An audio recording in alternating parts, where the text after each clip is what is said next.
Hello, everybody. My name is the MaskedAura. Welcome to our 7th division we are previewing to this for this upcoming football season. I am the MaskedAura, and today we are talking about the NFC East, featuring a very special guest, Drawplaydave. Yeah. We didn't scare him off the first time. He's gonna learn to regret that now. No, that's not what happened. Let's be real. You guys made a mistake. What do you mean? Look, I didn't ask you if Cleopatra had that This is not me locked in here with you. This is you locked in here with me. So, first question. Did Cleopatra have that yacht? What? The callback. I'm just gonna leave. No! Spencer, how could you do this? Anywho, that's a drop pass, and speaking of drop passes, there's 3 Bears fans in this chat. I am Bears fan himself, and I have 2 other Bears fans, the Magnum Trash and the other one. The other one. The other one. The other one? I wasn't supposed to be here, but they let me here. We drugged you. You're here now. Why is Luther Burden receiving kicks? Permission slip and everything. Don't worry about it. Yeah, he's on the field trip. When you crash here, it's okay. Yeah, you're living in the shed that Nick's living in right now. No. He's in the basement. Oh right, yeah. That's the sicko. I mean, that's Speaking the of which, can I get now. some water? I'm kind of thirsty. No, you don't get that. You don't get commodities here. You get in the basement. You either start talking into the mic or start editing videos. So get to one of the two there, video boy.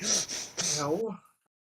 But yes, we also have 2 other good work culture. Thanks. I like to maintain a positive workplace environment. Oh yeah, we also have one person, probably the reason why Dave's even on here. Hi, I'm Carsausage, and I'm somehow mutuals with Drawplaydave. I don't know how he puts up with me, and I It's called the mute button.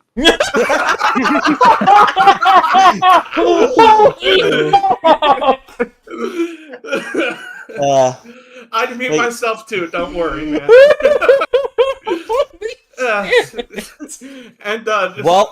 Welcome back to Intentional Sounding. Well, guys, doesn't know what that is. That's my podcast. Yes, I know what sounding is. It was named that on purpose. Oh yeah, chill your podcast while you're at it before you do our podcast. This is the only chilling you will be doing. I think he can chill all the heck he wants. Shush! Spritz! He's the one chilling us at this point. He's the one chilling us. Tell us about your podcast, Dave. It's a side project to my actual project, which is the Draw Play, which is a football comic that I update 3 times a week, and it's just making fun of football and stupid stuff. The podcast is just a part of that.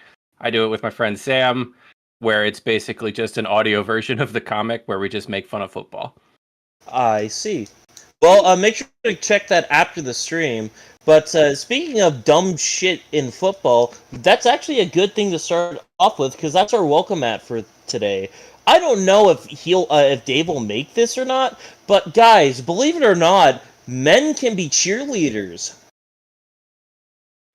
Yeah, I don't see it for a while now. That's why I'm confused. This is such fake outrage bait on Twitter. There have been male cheerleaders at the collegiate levels. I don't know why people are being mad about this. George Bush was a cheerleader. Reagan too. True. You want to know who else was a cheerleader? Me on the sideline whenever the offense was on the field. 9/11. Anywho, guys, this is the weirdest fucking outrage I've ever heard in my life, because it's like, legitimately, who cares? Like, it's a dude cheerleader. You know who cares? You know who cares. You're right. You care, Dave. How about you start telling us? But I mean, we all know like the audience that way over cares for stuff like this. But then but like this shit's been it's been around for so long. I don't know why you're necessarily being mad about this. Like it's in probably the one league you all watch the most, the SEC. So, again, you've probably seen it, and the fact that somebody pointed out to you, you're throwing a bitch fit? Honestly, Alrighty. I just think they're upset because they'll be around more women than they'll ever be in their entire lives. Oh man, I can't jerk off to this. What? Oh, oh man. I'm gonna be honest, because I briefly saw about this topic, and genuinely, all I can think about when I heard this topic in my head was just like, how do I put this? You know, I see people clowning on them for good reason. People are rightfully clowning on anyone that is genuinely offended at this shit, and it's just how do I say this? Some people on the internet, actually, not just some people. There's a certain section of people on the internet that, to properly describe them, is a word that would probably get me canceled. Yeah, they're idiots. They're idiots. Twitter. I mean, Hashtag his Twitter. It's just the downside of just. I know Twitter's gone to shit, and I would love to leave. I would love to leave the platform, but I can't quit Twitter because Grok is absolutely fucking hilarious, and community notes. Apparently, those two things just completely make me want to stay and watch the tire fire that keeps going on. Grok, Yeah. Grok, wash my balls, please. Grok, Please wipe my ass. Grok, please tell me my wife will love me again.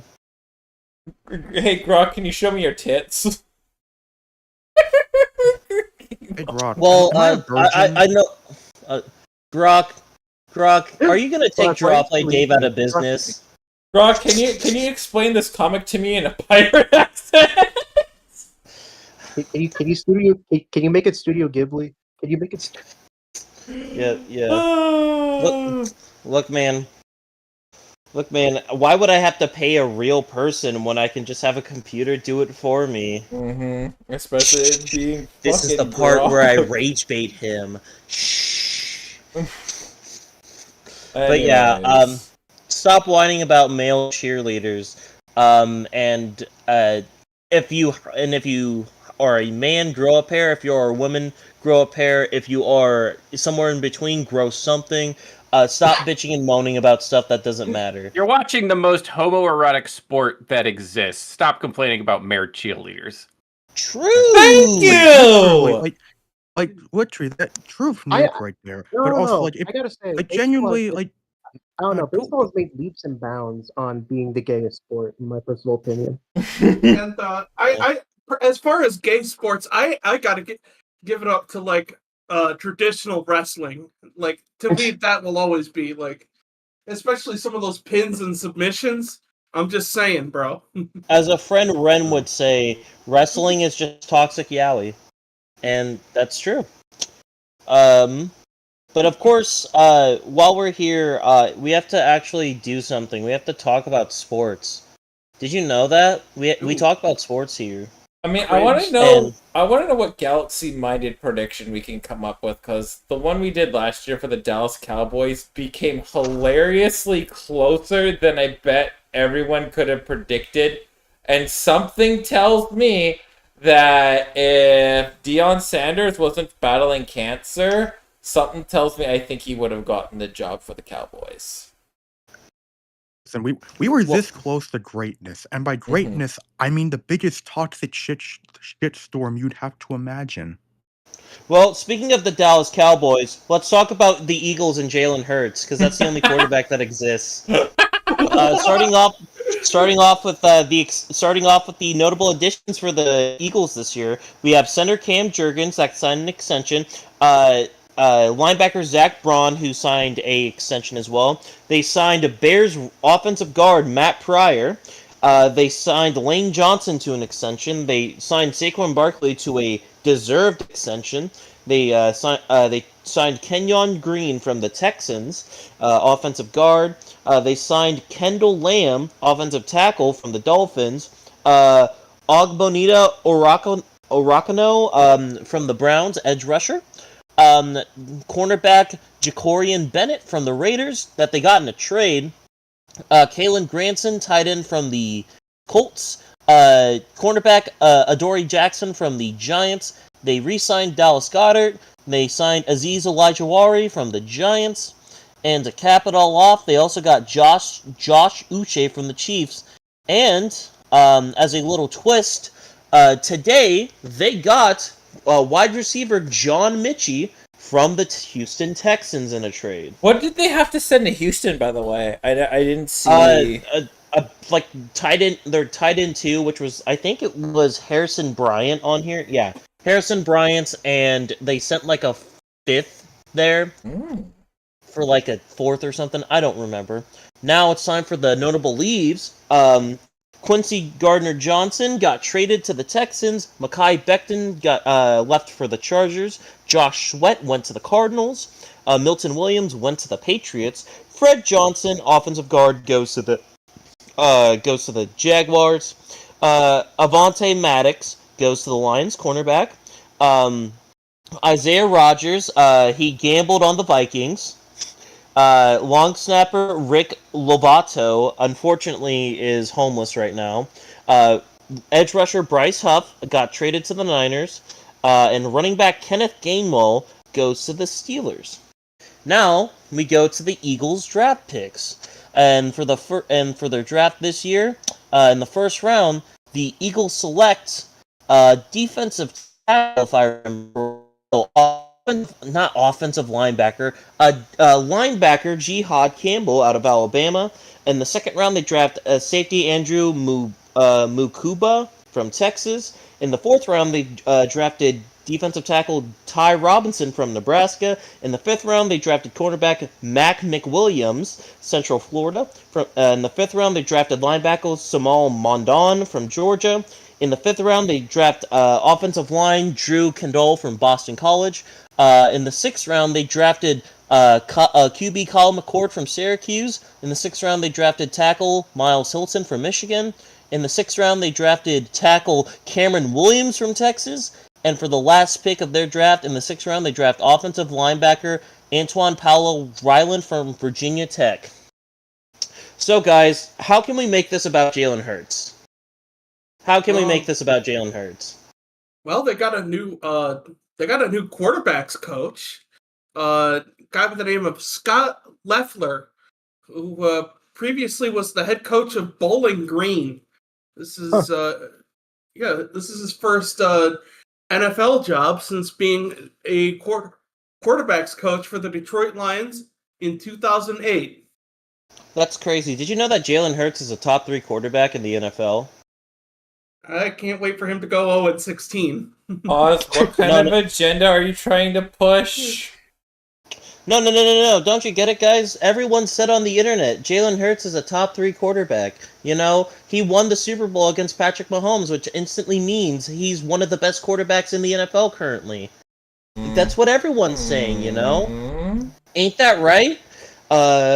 Like, at the end of the day, what does it matter? It's all about Jalen Hurts.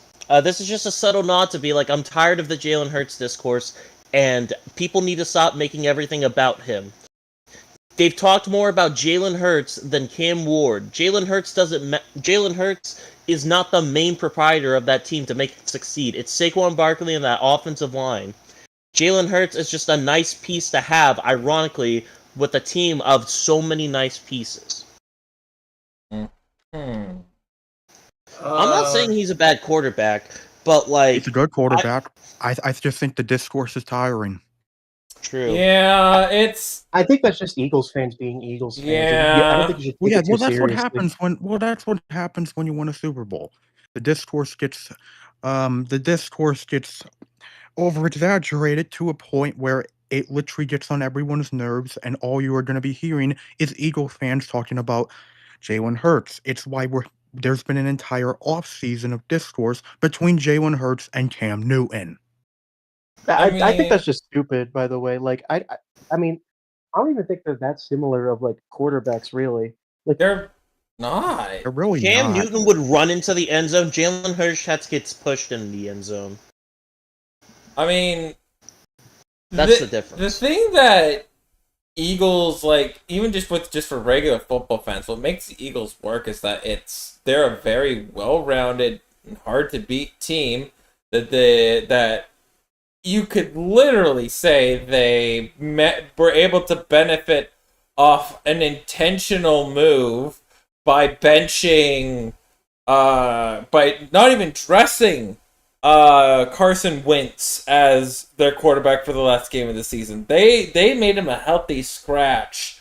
And the move to put in Nate Sudfeld, I don't know, man. I mean, ever since that move, you could argue they've completely benefited from it.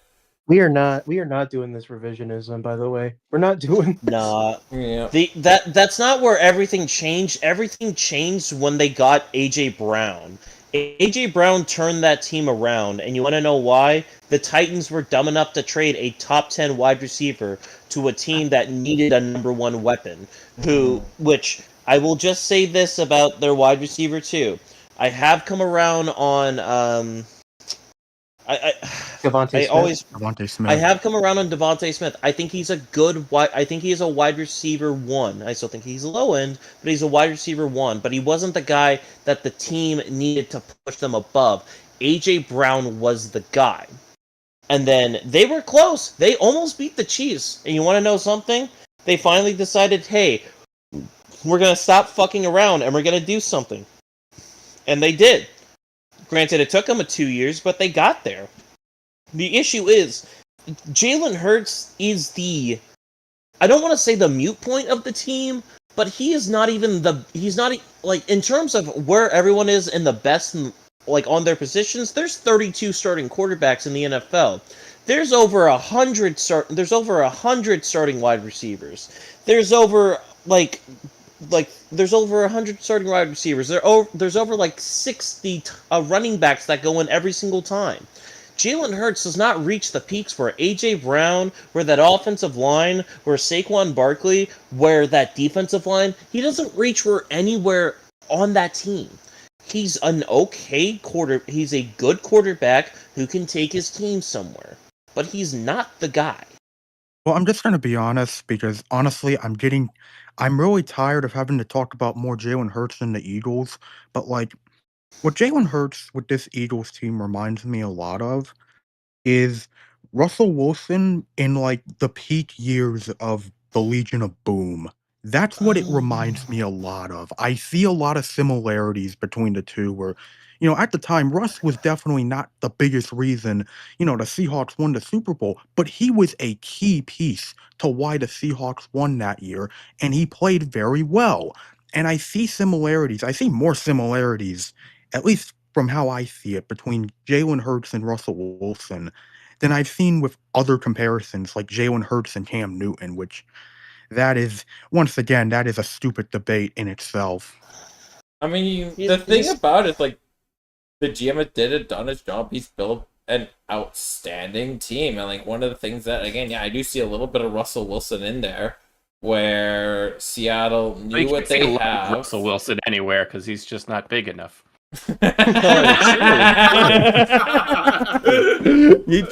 Chat, can I get a true?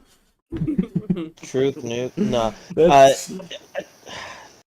I kind of see where you're coming from, Nick, and the whole Russell Wilson, Jalen Hurts thing.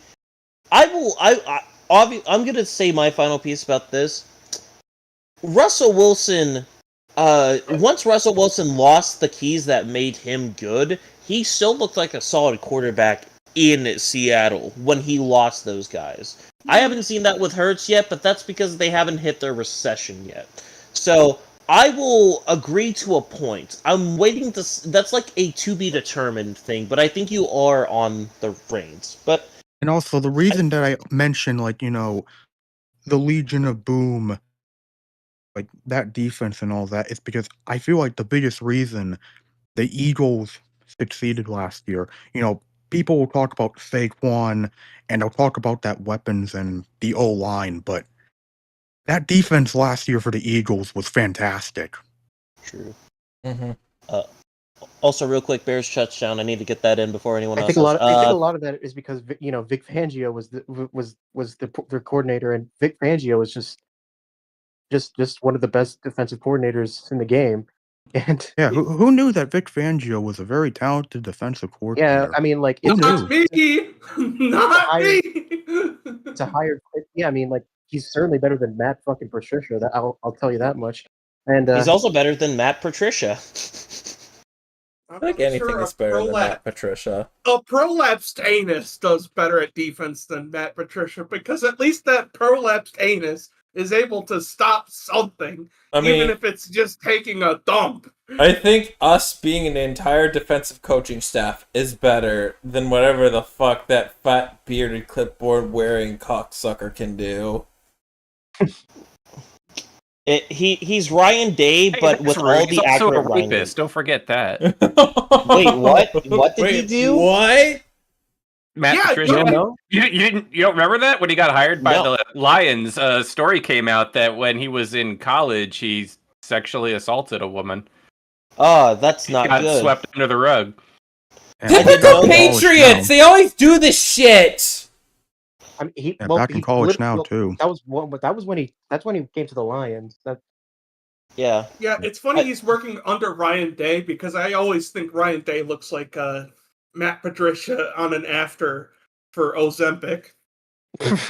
Yeah, and I think Patricia took that joke literally because he got on that stuff too. Oh god. Oh wait, there's a lot of similarities between the Ohio State Buckeyes winning the national championship and the Philadelphia Eagles when you think about it.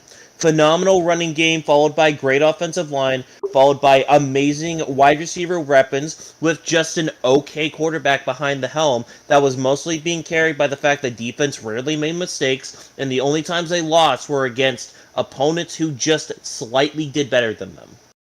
And the fan base is insufferable. True. I will say that, yes. And look, probably the worst if fan base in football, and that's saying in the same division that the fucking Cowboys are in. I will say this, I as think an that's Eagles... only because the Eagles are currently good and the Cowboys have been a joke for 20 years, so the fan base has had a chance to kind of become depressed. 29 years. I will say this, at least.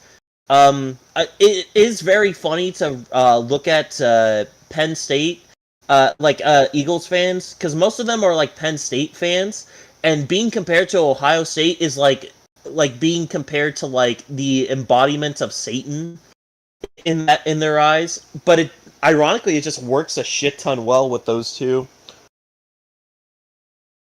And you look at the Steelers and they're like, yeah, they're like Iowa.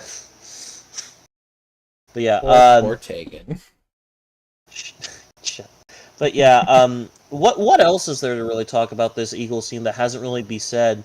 Nick Sirianni's a hack. Still. It's like Ryan Day wins a natty, Nick Sirianni wins a Super Bowl. They're both hacks. Sirianni's a hack, but also I will give Sirianni credit for one thing that he did for this Eagles team. After the disaster that was 2023, he brought in experienced football men, and they did their jobs well. Yeah, and the real question is, did he do that, or did Roseman do that? Did Roseman go, hey, your coordinators sucked. I'm going to do something about that, or I'm going to make you do something about that. You're going to listen to me, or I'm going to kick you out. And Sirianni's like, okay, Dad, I will.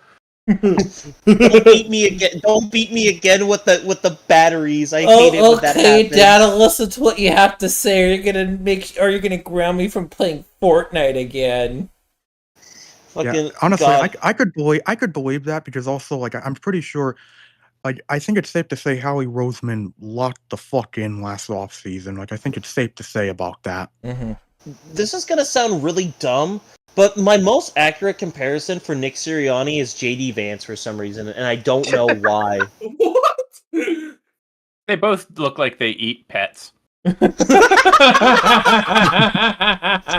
they're both oh no, and they both believe they're eating dogs in Ohio because fucking How this yeah, shit because works. because Penn State always wants to beat the Bulldogs, but they never face them. Here's something new. Joe Douglas is now with the Philadelphia Eagles. I'm pretty sure he was there before he went to the Jets. Yeah, it's a reunion. Gotcha. The reunion where nobody wins. Now Joe Douglas wins because he doesn't have to be with the Jets anymore. Yeah, he doesn't have to put the prize in the bag. True. I forgot about. Dude, I forgot about the Jets. I'm starting to just not give a shit what they do. Like, at all, man. The Jets are... They have Justin Fields, though. I do like Justin Fields. He went 1 for 5 against the Giants. That I did like. It's one drive. It doesn't count. Fake news. It's only one drive. He beat the Packers in the preseason. It's all good. Yeah, exactly. Hop off my goat real quick. You used Evan Neal on your pick. You used. Oh no, they use Evan Neal and Kadarius Toney. Don't forget. Oh, sorry, my bad. And Kadarius Toney. Good lord. Kadarius Toney. But can we fire David Gettleman again? No. 5 more years of Gettleman. 5 more one more term. One more term. One more term. Can you guys tell that we're excited to talk about the Giants later? Yes, we are. We're more excited for a crash out. So let's quickly get to the next team. The Floors and ceilings. Yes. I'm going to give the Eagles a ceiling of 15. They're just very well rounded. I don't see them doing much wrong coming up to this season. If they just stay the course, then they'll be fine. Floor, Nick Sirianni becomes the biggest douchebag in all of Philadelphia again, and everybody should be pelting it with batteries, and they finish with a 9-8 record. I will say, for me, I think the Eagles could easily go 14-3 again. They're, in my opinion, the only team, regardless of schedule, they can match up well against anyone. You mean they drew the You mean 13-4, 17 games. Remember? okay? Well, yeah. No, you said 14-3 first. You said 4-13. You said. Oh, my bad. I heard 14. I heard 14. Yeah, I heard 14-3 at first. Nah, My you're bad. good. But yeah, 14-3. Because regardless of who they face, I feel like they match up well. They're the only team that I think plays the NFC North this year that I'm confident that can beat everyone except and that's what the division like the AFC North having the Ravens. I feel like they can beat any team in the North. I feel like they can beat any team in their division. I just think they're going to be prone to lose a game or two. Now for their floor, if Nick Sirianni does prove that he is not that good and losing Kellen Moore was a bigger impact than expected, they can lose 5 games. It happened before. Mm-hmm. But man, how good is it to have Saquon Barkley on? I don't believe that. I mean, I feel like they have too much talent to not at least have a winning record, which is why I think the floor is 10 games, 10-7, and Fair enough. the ceiling, probably 16-1 if everything goes right. Ooh. All right. I think the floor for the Eagles is 9-8. If everything at worst, the worst that the Eagles can be is they'd be mediocre. Probably frustrating because God knows what Sirianni would do if they go 9-8, but they'd still have a winning record because of how much talent is on this team. Just God, there's so much talent here. Ceiling 15-2. Oh boy, I'm not gonna make any fans with my prediction. My ceiling, I have, them repeating 13-4, but their floor, I could see the bottom totally falling out from them, and they finish 5-12.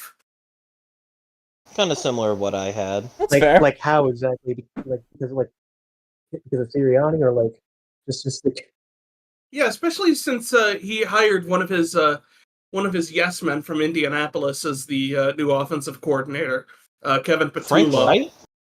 Oh. Gotcha. Yeah. I believe their ceiling is 17 wins and their floor is 0 wins. Oh Yeah. God! damn it. Yes! You brought it. Yes! We are so bad. This is getting. The actual prediction I'm going to say is I think the injury bug finally catches them a little bit and they end up a wild card team because an NFC team champion has not repeated for 20 years. So I think the Commanders are going to take the division and the Eagles are going to sneak in as a wild card. Probably similar to how they were 2 years ago where they stumbled at the end. They got blown up by the Buccaneers. Gotcha. Well, guys, up next we have the Los Angeles Lakers. They just got Luka Doncic. Oh wait, what? No, the New York Yankees. Oh no, the Yankees. My bad. They're having a really struggling season right now. Wait, what? Oh no, FC Madrid. Oh, my bad. Wait, do they still have Cristiano Ronaldo, or is he on a different team? I think now? Ronaldo's playing in the Saudi Arabian soccer leagues. He's in Saudi. Oh, okay. Wait, no. I forgot one more team. The Tampa Bay Lightning. Yo, let's check. What the hell? No, Toronto Maple Leafs. Toronto Maple Leafs. Toronto Maple Leafs. They don't- my bad. No, they don't They just bandwagon. be Panthers fans They now. wouldn't bandwagon a Canadian team. Come on. They wouldn't. Yeah. Oh yeah, Carolina. Not Carolina. Fucking not Pittsburgh Panthers. Goddamn Florida Panthers.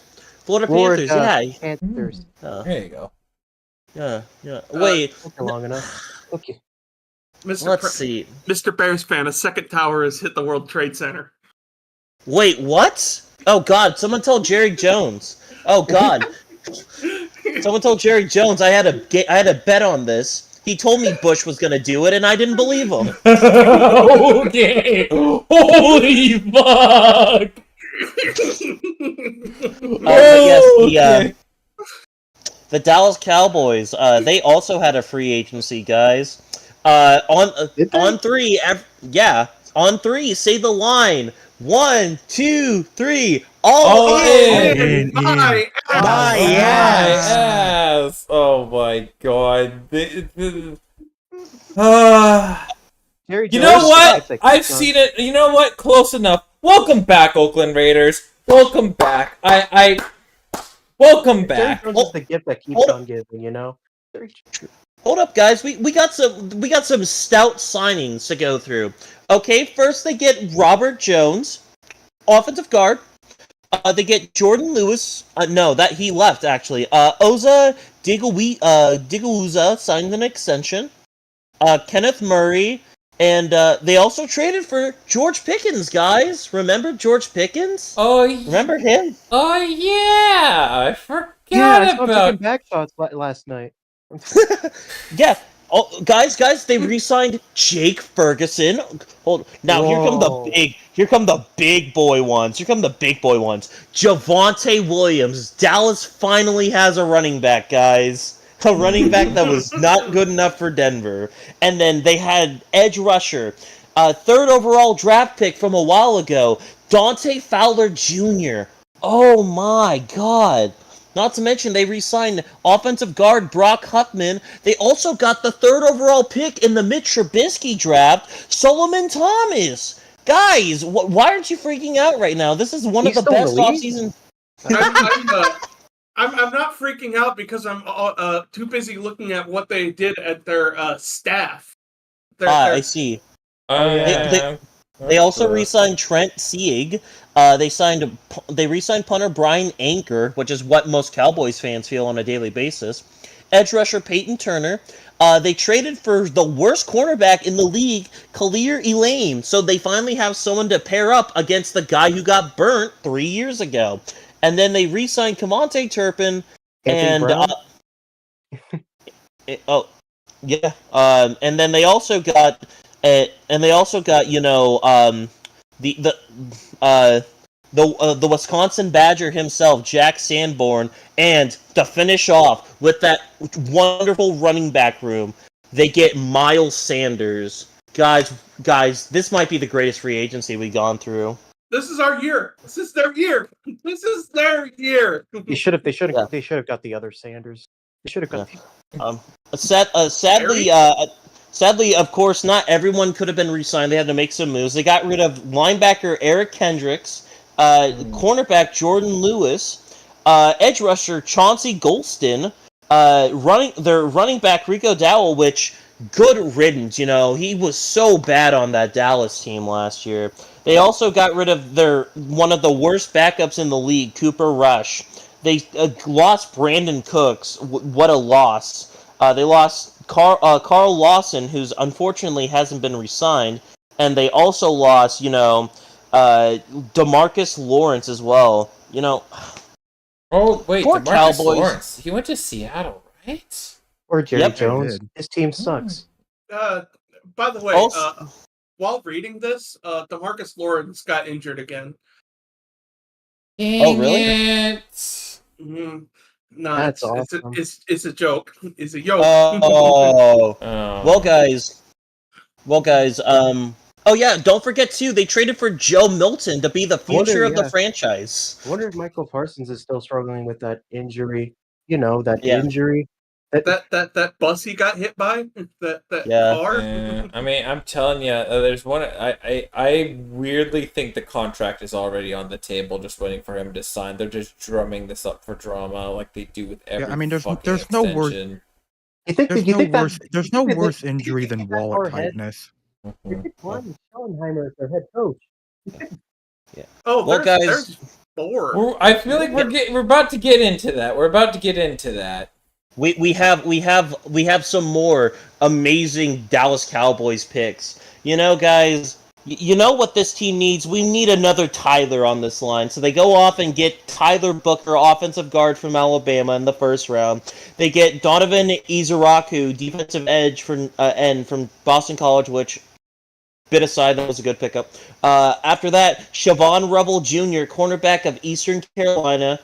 They got running back Jadon Blue from Texas, linebacker Shamar James from Florida, offensive line Johnny Cornelius from Oregon, defensive tackle Jay Toai from UCLA, and for the second to last pick of the draft, they get Phil Maffa, running back from Clemson, and to cap it all off, Tommy Aking-Bestow, defensive tackle from Maryland.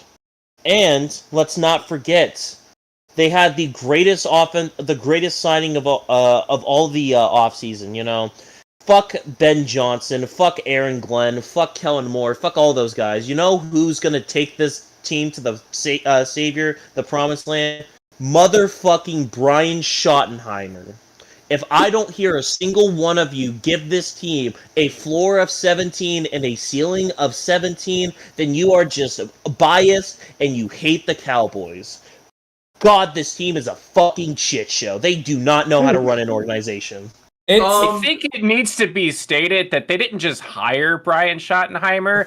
They tried to hire Mike McCarthy back, and he just went, nah, and walked out. I'd rather be unemployed than Yeah, they And then didn't just hire. no one They didn't left. just hire Schottenheimer. They promoted him. Mhm. They were like, even call plays. He didn't even Yeah. Not to mention too, that the whole decision went like, hey Mike, you want to coach Dak Prescott for another year? His ass was like, get me the fuck out of here. I am not signing whatever you have on me. Release the files. I don't care whatever I was in. I just want to go home. I have my one Super Bowl ring. Quit tainting my legacy. I mean, I just think the whole thing about blocking him with the interview to the Bears, I think that's like a little bit of you're not even letting me test out my What's the own point if market. you're not? What's the point if you're going to release him anyway? You know, They never did release him. His contract expired and was never renewed. They Yeah, didn't but agree on the money. They fully expected him to come back. Jerry fully expected him to be like, "Hey, it's the Cowboys. It's the most prestigious team in the league. Surely you want to be here." And McCarthy's like, "No." Give The me Cowboys are the money. supreme of the NFL. They're I they're gotta the say, hype Jerry beast really of the did NFL. us Chicago a favor with that, though. And Thank you you. know, speaking of Chicago, let's take a look at Dallas's new defensive coordinator. Oh God, Eberflus. they got a bad case of the flus. That's if you don't know, it's a FTD, football transmitted to disease, He'll be. and He'll be. it is diabolical. All joking aside, he was good at defense. I think he'll be fine. But like, God He'll damn. he'll be fine as a coordinator, but it would be really funny if Schottenheimer will probably have to rely on advice from the coaches around him. Ask Matt Eberflus about how to manage clock. How to manage a locker room. Ask Matt Eberflus how to really hype a team up together. It's not like he had players telling him, "Thank God, God is never wrong" when he gets fired. At least they don't have the. At least he doesn't have the challenge flag anymore. Yeah, my favorite thing with watching Gridiron Heights was, oh no, I lost my locker room again. Not again. I think my favorite Eberflus thing was probably the multiple "You're a Mean One, Mr. Grinch" parodies. That Oh no. The best part about Eberflus was the beard. He is the definition of hype moments in Aura. He grew a beard and that was it. What was that acronym? A little beard changes Like, everything. Something like that. Like, What's up? what was that acronym like he used in Hard Knocks again? Like hits. Fast. Like Fast. oh yeah, fast and hits. I think it's hustle, integrity, the ball, and security. Well, I think it was that. I think it's funny that he used FAST as an acronym because that's also an acronym used to detect if someone is having a stroke. Also, too, I just want to say, actually, no, I'm not going to say anything more about Eberflus because we can talk about that next Friday when we do the NFC North in the season finale. But back to the Cowboys and laughing at them for a moment. So, guys, I have to ask you: are you interested at all in buying stock in the Dallas Shareholders Program? Believe it or not. You can spend your hard-earned money in Jerry's World and get to watch dog shit football in prime time every single week. Guess what, guys? You too can waste your Thanksgiving away watching one of the worst primetime games ever conceived between the Kansas City Chiefs against the fucking Dallas Cowboys in a matchup no one wanted on primetime except for the executives. Yeah, and it'll probably Swifties want to see it. Yeah, the sad thing is, it'll probably be the most watched game of the regular season. And I guarantee you want to know, I've had this thought for a while because, like, I'm just thinking the NFL is going to go all out with this because they are definitely going to have Taylor Swift there. They're definitely going to have the fact that it's their two biggest brands going at it. And I'm just thinking, how can they make this worse? How can they make this experience worse for the diehard football fan? Man, Taylor Swift at Jerry's Listen, World. Man, I that's cannot crazy. I cannot wait for the halftime show to either be Joey Roll or Morgan Wallen. Oh, you need to stop. You need to no. Get him out of here. Happen. Get him out of here. That's gonna happen right now. You are booing me. I am right. No, Nick, I have a word. You can't be allowed to speak anymore. I mean, that'd be like the funniest outcome because the NFL asked Taylor Swift and she's like, "Nah, I'm good." No. I have a worse option. I have a way worse option. They pull out Dave Matthews Band. They pulled them out. No matter who they bring out, Jelly Roll will be part of it. Oh no, they're gonna bring out Post Malone. Actually, that makes the most sense. Post Malone and Jelly Roll. I'd be He's a down for Cowboys fan. Post Malone. I'd be He's- down for it. I mean, He's a Cowboys fan. Mhm. True, and he does have country albums. Mhm. I just want him to perform a wow during that halftime show, and if he does that, that's fine enough with me. He's not a rapper anymore. He's not. Let's be real here. I'm still holding out hope, damn it. Stoney was a great album, and Beer Bongs and Bentleys was great. But yeah, this Dallas team, like, what is their goals this year? If their goal is to exist, they're doing a fantastic money. job. What do you Their mean? goal is to make Jerry money. Yeah, What do you mean? They're all in. my ass. Bro, you just said that. My ass just fucking got kicked for some reason. What the fuck? Don't say that. Oh, don't say all in. Ah, fuck! Not again. Fuck. Hey, All in. Ah, get me out of here! Get me out of here! Get me out of this simulation! Oh my god. But yeah, I'm just gonna be so fucking honest. I don't know what the plans for this team are, because it's definitely not gonna win the division. They're definitely not bad enough to be shit, but they're not good enough to compete with anything. You wanna know where they're at? They're at the same state as the fucking, no, not Falcons, but they're at the same state the Arizona Cardinals are. Not bad enough to be bad, not good enough to be good. They'll finish the season 7-10, and nothing will change. I mean, I could see that, but I think it would be really funny if this team just completely falls apart. I think can there's make a the really playoffs. good chance this is then? a disaster season for Dallas. And It I will say has- this: I actually have more interest in this Cowboys team because I am genuinely curious as to how the Schottenheimer experiment will go. I mean, you could tell by like the way he like talks. He's just Jerry's puppet. And if like people are like more and more angry at him, like he'll fire him on the spot. He is replaceable. Like Jerry will Yeah. do anything. Look, man, the funniest thing is, too, and obviously fuck cancer and everything, but Jerry Jones beat, like, stage 4 cancer to still be able to run his own team. He wants to make Dallas suffer Just so proof that badly. God hates the Cowboys. He runs solely on pure like hate. I think. Like, I just believe like he runs like he's like yeah. He just sucks like everyone's like power, like Emperor Palpatine, to like keep going, you know. Oh, God. Dacky boy, you know that contract you earned me? You're gonna get your gift back right now, Dacky. Get over here and let me use my Baltimore powers. Ah! But yeah, fucking. What did I just boy. walk back into?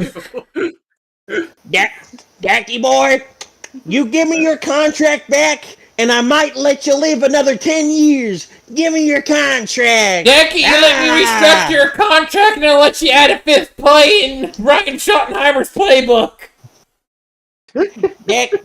Decky, I got you this year. I got you Javonte Williams. He was a great prospect. He was on our draft board a couple years ago. What do you mean he sucked in Denver? He's a Cowboy now. He's number 1. Oh yeah. Hang on. Oh, yeah. Hey, you need somebody Hey, look at that, to Bryce help Harper you right there. establish the run, maybe the pass. I got you Ken Dorsey from the Browns. Ow. Oh. Dacky, I have a perfect guy for you on the offensive line. His name is Bears fan. And his name is So John badass. Cena. Ba-ba-da-ba. I'm convinced Also, I'm convinced that Jerry you see Jones this would cat sell man Dak rolling down? Prescott for Look at his neck. 62 cents. Yeah. Oh, I got a perfect weapon for you too. Oh, I'm thinking of a tight end right now. Oh, I know. I've seen him draw pretty well. I'll see if he can draw up some routes. Drawplaydave, your wide receiver. Run them routes for Dacky, and I'll pay you $10 million. No. But he wants 20 million. He wants market value. That don't work for me. Speaking of which, will they pay Micah Parsons? I don't know. He could be hit by a car. Who knows? True. Dude, so true. So true. I actually have a GPS to Michael Parsons' phone right now. I'm currently driving in my car right after a beer. Hey, that cowboy is shaped like a football player. Oh no, that bump is shaped like a cowboy player. My bad. Oh boy. What did I tell you, Parsons? What did I tell you? You could have got hit by a car. You drove 1 mile over the speed limit! You followed traffic laws? That ain't good enough for me. I've seen the Browns players get all of them over there. Would you really like some financial security? I think we get it. Yeah, No. I mean, to be real with the Parsons situation, like the way I see it, Jerry is definitely playing it out just to get the media's attention, and we know that because he literally admitted he just loves doing that. Like he literally just he loves his main goal, and I've been saying this, and others have been saying it. His main goal with the Cowboys is not about the product on the field; it's the brand. It's all about the brand, Yeah, and but it's like all about getting the attention. it gets to a point though, you know? Like it, At this point, they're not even the Cowboys. They're like the LOL Cowboys. No, It gets to a point, but hey, if it keeps making money, that's the only thing he sees. That's the They're only the thing his Yeezy of senile NFL ass is gonna teams. see. they're the Yeezy of NFL teams, and I will stand by that fact. Who? Yeah, like they're like they're like the Wings of Redemption of the NFL at this point. You know? I hope you have a nice Christmas! That's not Wings of Redemption, but that is his voice. No. Does that make Cleveland the Dark Side Phil of the NFL? Oh no! Oh no! Deshaun, you're live. No!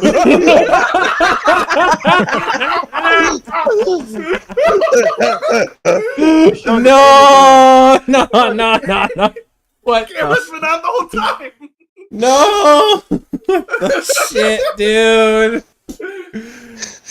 Oh, yeah, the Cowboys, I mean, golly, what else can I... There's nothing that you can really add about this shit stain of a franchise.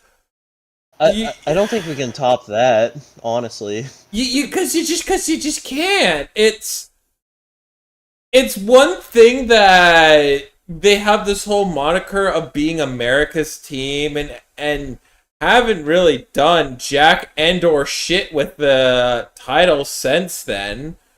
But the whole it's the obnoxious that Cowboys fans are, the way that they think it's their year when, I mean, let's be honest, I want to know, I would love to go back in time and get like to gauge how Raiders fans felt when it was when it all of a sudden clicked in that, oh my god, my Owen is a senile jackass who's gonna drive this franchise into the ground. I think a lot of them are figuring it out, though. I don't think the Cowboys fan base has been particularly annoying for the past like half decade. They like "This is our year" has definitely died down to "Please, Jerry, die." They figured that out a long time ago. I think they just kind of just hide that. I've seen less like genuinely the only Cowboys arrogance that I can always rely on seeing is media talking heads, and that's always a guarantee with those dumbasses. I think you could blame Skip Bayless for that. You know, I think that's just Yeah. Also, news from the his Bears fault. game: Terrell Smith goes down with a non-contact. Has to bring out the cart. always Skip Bayless' That's fault. bad. Like, Also, you know, where is Skip Bayless from anyway? You know, I have to know. Oh, he's from Oklahoma City. Good. Yeah, I mean, I think it's just there that it's like it's now that they're starting to see just how old and senile their owner is right now, because like the hype for the Cowboys this year, it's not here. It's None. There's Again, absolutely I think- none. They're all like, Again, oh I think god, they what's mean that happening? all the time. Like But, the only those hype that Cowboys fans, exists they is have, like they have a curiosity as reputation. to how bad they'll be. Yeah. Like, they're Cowboys fans. They have a reputation to maintain. You know, they got to be loud and shit. But like, I think this season broke them. You know, I think this is just I guess. they've been broken by it. I think, but if they do start off hot and fast, they will go straight to being completely arrogant again. Like no contest. They're gonna go straight to the land of being the most insufferable fan base on this planet. If they somehow turn it around this season, I'm not looking forward to that because I don't want it to happen. Too many playoff losses for that to matter. Like they have to reach the championship game for them to become the insufferable force that they used to be. And so, Yeah, and all those losses, have been building up on one another, and now it's gotten to the point where it just all leads up to this. I mean, you got might I remind you, I am 29 years old. I have not been alive for the Cowboys being in the NFC Championship game. Mm-hmm. Neither. Like only Dave I think is the only one who's old enough to witness that. No, Dave's not 30. I think he's in his 20s still. Yeah, I mean, getting Pickens is. I want to say that getting Dave. Just a commenter in the chat right now. I want to say that getting Pickens is a good move. I really want to believe it. I really, really want to think that Pickens can give his head a shake. But I just look at the history of every single Pittsburgh Steelers wide receiver and what they have done after they've been traded from the Steelers. They've all fallen off the map. If they all think the grass is greener on the other side, no the fuck it ain't. Whoever told you that was a fucking liar. Oh shoot, first time I heard that was on that TV show As Told by Ginger. Anybody remember that? No, unfortunately, I'm too young. I don't remember. Too young. I will say though, because I think it's worth bringing up. I am curious as to how Dak's going to look because he's coming off another leg injury. Oh, true. I mean, Dak has always been like a solid guy, and he probably should have won MVP over Lamar. I'll say that. He's always been like, you know, a good quarterback, and I think that'll always stay. I think that'll stay like that. Yeah, I agree. It's just, you know, when injuries keep piling up to his leg like they have with Dak, and granted, Dak is a good quarterback, but he's also been inconsistent depending on what season we're talking about, where one season he looks like he can be a great quarterback, and the next season he is frustrating at best. Yeah. I never think like I don't know. I don't think the Cowboys like fall like on if they're bad, it falls on Dak because like the cards are like not in his favor in this situation. No, yeah, it's scapegoating, and I feel like Dak is not the only Cowboys quarterback to be the scapegoat because same stuff happened with Tony Romo. You know what it is? He's Matthew Stafford again. No. I don't know about that, but he gets so much media attention though that like it feels like Dak suffers from how much the media talks about him, whether it's deserved or not deserved. And I mean, it's he's a quarterback for the Dallas Cowboys. Yeah, of course. It's just it doesn't help the reputation. Dak is just Tony Romo again, and that's just who he is. That is who Dak is, and that's who he will always be. He is just That's not a another bad Tony thing. Romo. No, I'm not That's saying not a that's a bad bad thing, but I'm just saying to like put it in view and such. He will just be that for the rest of his career because he's just not that upper echelon guy. He is a phenomenal steal for a guy that you got in the 4th round, and he can take your team places. I think a lot of discourse needs to realize that Those you don't need places being the wild card round. True. Yeah, But hey, hell Yeah, I mean- They did beat Tom Brady. Let's be fair. They beat Tom Brady in a slobber knocker that was fucking horrible. But they beat Tom Brady. And I will say, I know this is probably the dumbest argument I could make. You would probably clamor for Dak on the Giants. Just saying. Right now, yeah. Yeah. Like, what did I say? Dak was bad. It's just most fucking Giants fans would say, I'd rather have Russell Wilson than Dak Prescott, and it's like, no. Most teams would take a Dak Prescott over their current rookie quarterback because he brings stable success. Dak's not a bad guy. He's just not the greatest. He's like Jalen Hurts. I'm also gonna be like honest here. I mean, I think especially like what kind of rage bait do people fall for? I think at any point in time, if you feel like you're getting a really great starting quarterback, you're going to fucking clamor for one. It's 100% you do want a Dak Prescott-esque quarterback on your team. I think anybody would be foolish to not want one. My thing with it is, again, Dak Prescott is fairly average. There's a reason why we do the whole average comparisons to him. It's where the joke almost originates from, to be fair. So They called him Black Kirk Cousins. exactly my point. Biracial Kirk Cousins. Exactly my point. Logic, Dak- what are you doing here? Oh god. It just sucks. Dak would be infinitely more likable if he was on any other team. Yeah. I don't know. Eagles. A respectable, I don't know. Packers, even. Dak on the Packers? I'd hate him. The Dak. The Dak. That sounds terrible. The Green Day Dackers. The Green Day. That sounds like Dackers. Green Day releases their new hit single Dackers. Good lord, the Green Bay Dackers, man. But yeah.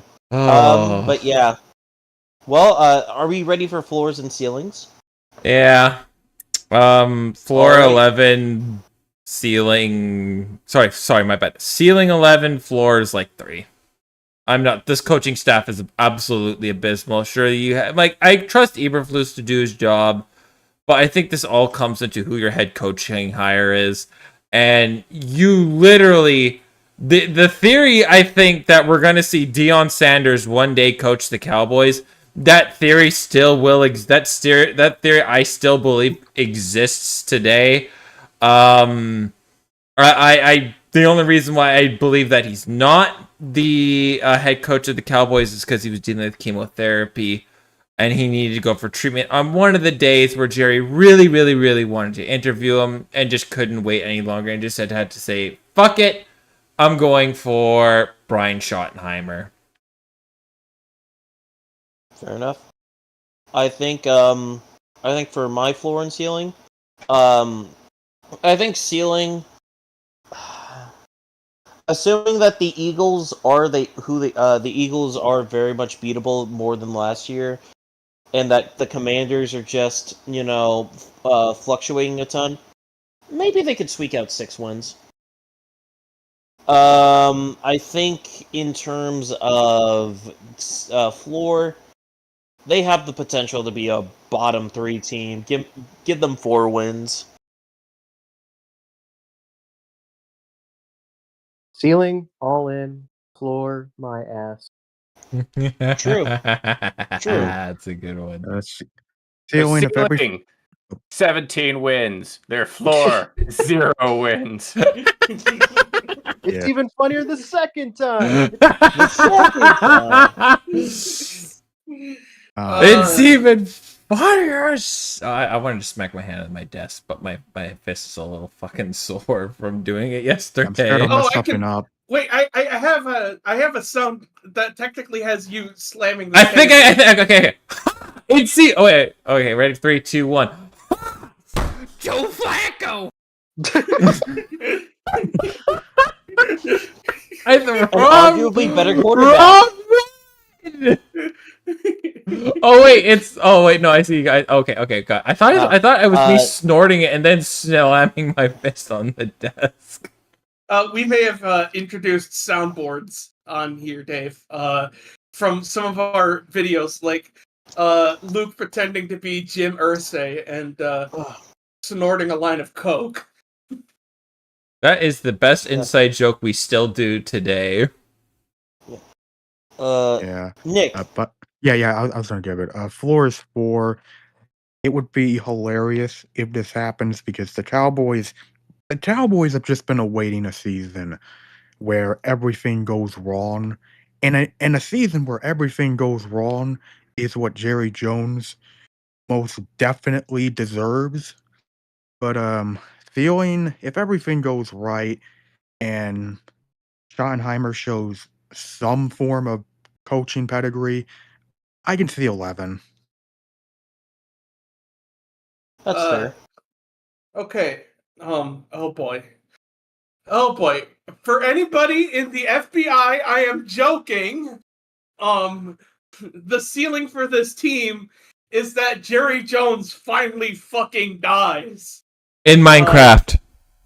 And the floor, that cameo in King of the Hill is the last time we see Micah Parsons as a cowboy.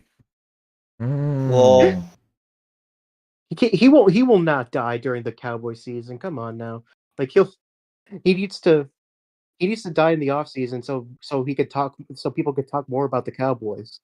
No, but think about it. True. Think about it this way. You know, it's like a blowout loss. You know, it's to like I don't know. Purdue? Shoot, who do they play? Who They does, don't play Purdue. Purdue. Who do the Dallas Cowboys play that would be really embarrassing? Yeah, it's late. You know, they're getting blown out by like the Raiders.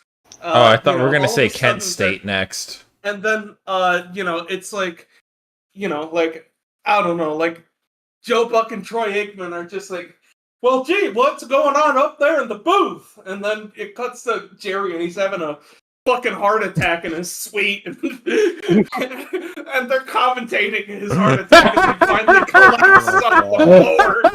Oh my god! I feel like it would be like the one that if they ever do like a double header, it'd be the one that's on fucking ABC because they love showing people getting hurt. They'll zoom in on that shit too.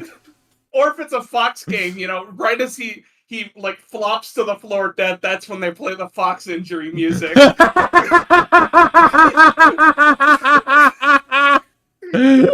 It's fucked in the head. That's fucked up, man. It's not funny. Why are we laughing? ABC. Hey, it would be on ABC. See my vision. You see the vision that's there. I love how you guys are laughing so much that it's fucking that your mics can't even pick it up. Good. That means we're doing it right. But yes, up next we have the Washington Red Football Commanders. They've earned enough respect for me to call them the commies. Sorry, the Commanders. I don't know if I will. I'm still calling the football team. That I get it, but like to me with the Washington Commanders, I respect the hell out of Jaden Daniels. This guy just waits till the last minute, and he does the coolest shit that you'll ever see. Oh, you shouldn't have said that with so many Bears fans in here. Oh, I know. Anyways, let's get to it. Get to the additions. Anywho, up next, for the notable additions, they re-signed linebacker Bobby Wagner, who's 35, by the way. Mm-hmm. My man Bobby. He's 35. Up next, they traded for offensive lineman Laramie Tunsil. They traded, not traded. They signed, re-signed offensive tackle Andrew Wiley. They signed cornerback Noah Igbenogany, cornerback. Safety Will Harris. Re-signed tight end Zach Ertz. Traded for Deebo Samuel, wide receiver from the Niners. Signed Javon Kinlaw to an odd $15 million deal. Signed cornerback Jonathan Jones. Signed tight end John Bates. Signed cornerback Daryl Worley. Re-signed cornerback wide receiver Noah Brown. Signed Percy Butler to an extension. Signed Deatrice Weiss, edge rusher from Patriots. They signed the worst Raiders draft pick of the John Gruden era, Cleveland Farrell, for another deal. They signed Colts kicker Matt Gay. They re-signed their punter Tress Way. They signed nose tackle Eddie Goldman from the Falcons. And for their last pick, he post the Shaq the Shaq in Celtics jersey. They signed Von Miller from the Bills. Now for notable leaves, they lost safety Jeremy Chin to the Raiders, cornerback Benjamin St. Juste to the Chargers, Dante Fowler Jr., edge rusher to the Cowboys, Omalai Zacchaeus, wide receiver to the Bears, De'Ami Brown to the Jaguars, Cornelius Lucas to the Browns, and Jonathan Allen to the Vikings. Going over to their draft picks, the Commanders ended up drafting in the first round. 1 second. My brain just doesn't want to really work right now. They take offensive tackle Josh Connerly Jr. from Oregon. They take cornerback Trey Amos from Ole Miss in the second round. In the fourth round, they select a wide receiver Jalen Lane from Virginia Tech.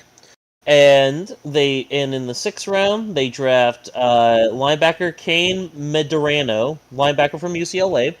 And then to cap it all off, in the seventh round, they draft Ja'Cory McCroskey Merritt, running back from Arizona.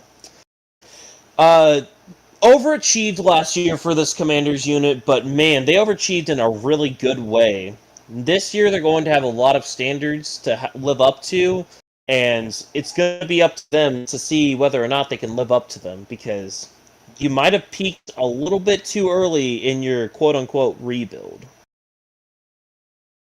I I mean, I wouldn't don't think say they. that. I mean, I think No. none of them expected them to get this far at this point. But I think they're fine. I think they'll be just fine.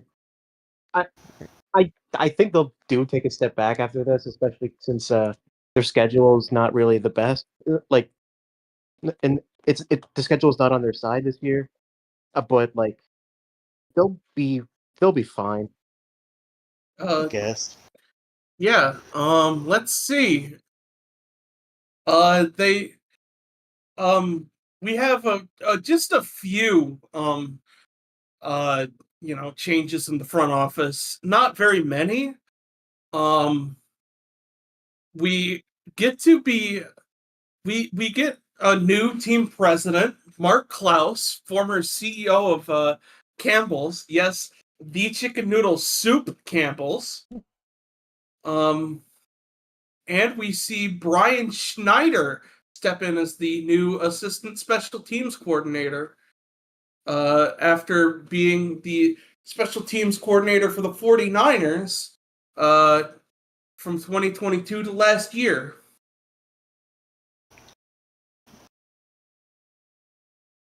Yeah, I don't know, man. I will admit I was wrong about Jaden Daniels in year one. He was not Diet Justin Fields. He made the throws. He made the big time. He did what he needed to do. And I'll give him that. But this year, He's not gonna have the bottom feeders anymore. He's not gonna have the Saints, the Panthers, and the Falcons of the world. They're going to have, a And they're still playing the Falcons. And almost lost right. them. Yeah, I'm just Yeah. meaning more or less as like a general thing. They're not going to be playing like the AFC and NFC South. They're going to be playing tough teams this year. I And think not saying that. yeah. Sorry. Go ahead. No, go ahead. Well, I think a thing for me about Jaden Daniels is that, like, I did like what he did last year, but like he's still kind of running in like a college esque system, especially since Cliff Kingsbury is their OC. So I don't know how much if he's gonna develop into in years 2. At least that's my biggest concern for this team. No, that's fair. Nothing really sells me on this Commanders team to repeat the success that they did last year, only because they did way too much. They made it to the championship game, and you want to know what's only after that? Making the Super Bowl. And with how many tough teams there are in the NFC, they just aren't going to be there, I think, this year. You have the Eagles, who just won the Super Bowl. The Buccaneers, Rams, those guys are always going to be threats. The entire NFC North, top to bottom, is just filled with people who will make your life hell.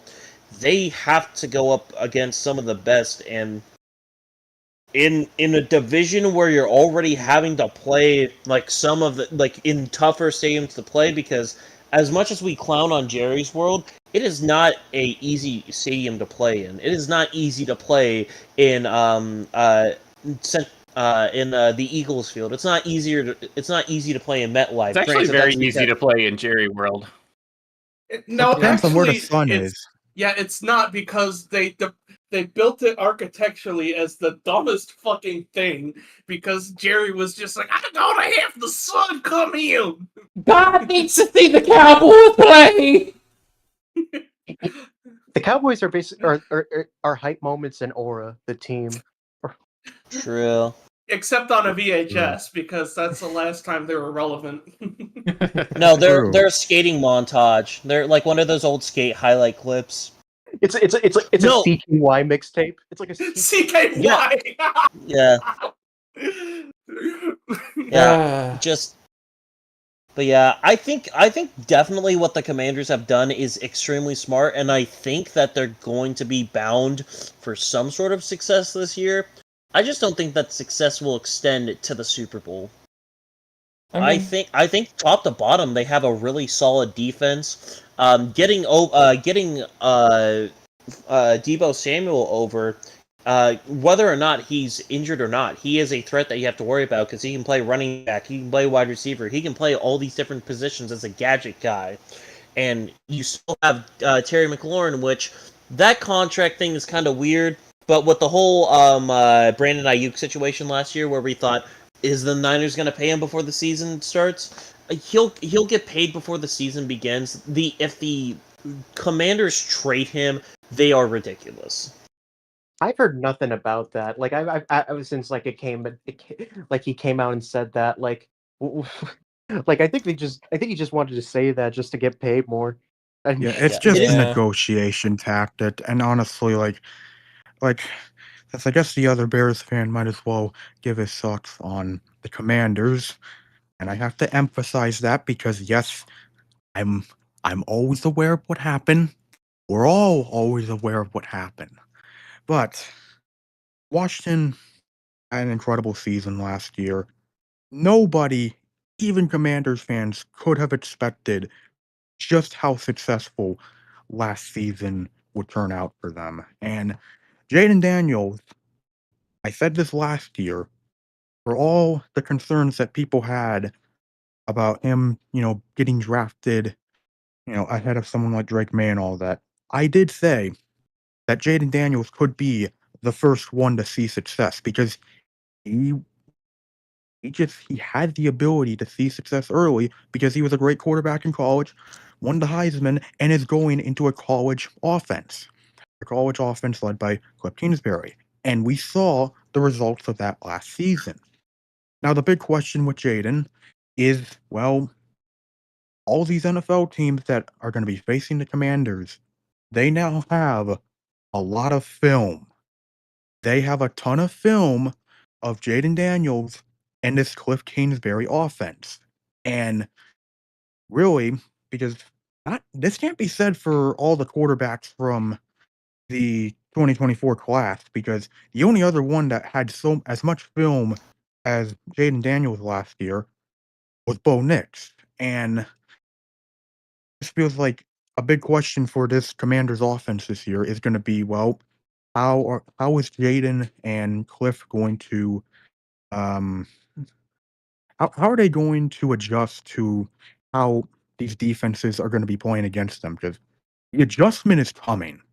There's no denying that. NFL defenses always adjust to quarterbacks like this. They always adjust when they get enough film and they see how this quarterback and this system goes.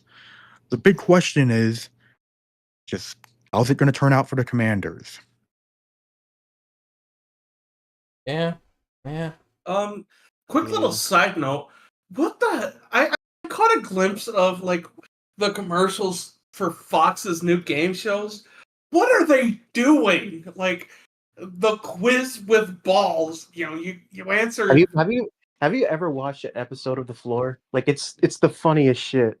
Like they just say what's on the screen. That's literally the entire game. Like that's literally God.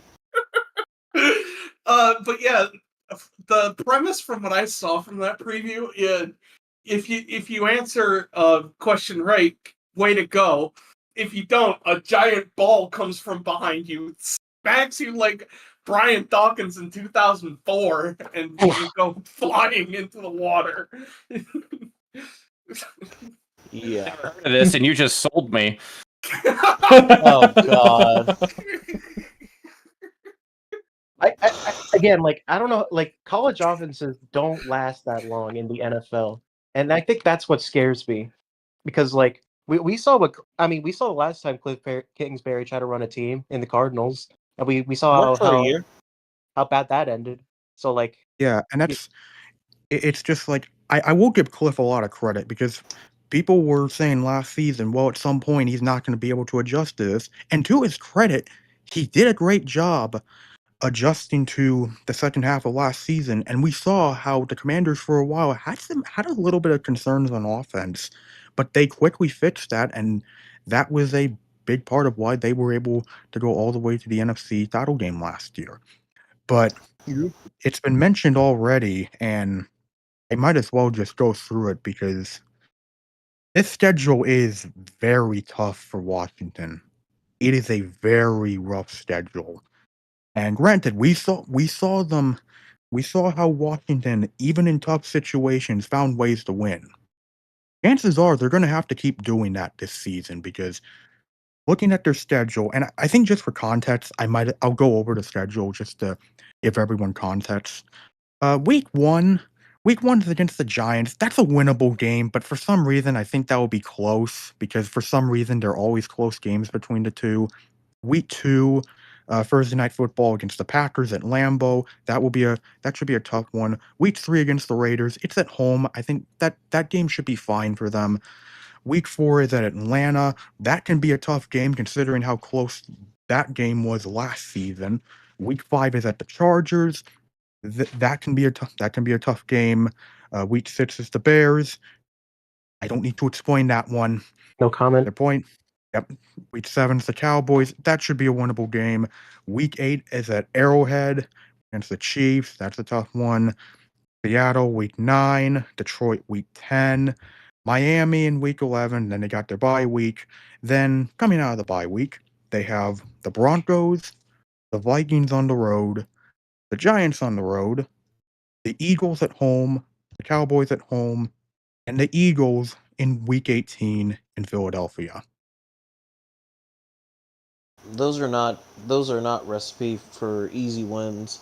Not to mention too, when is their bye again? Week 12. What could be Yee. next? That's actually quite nice. A week 12 bye.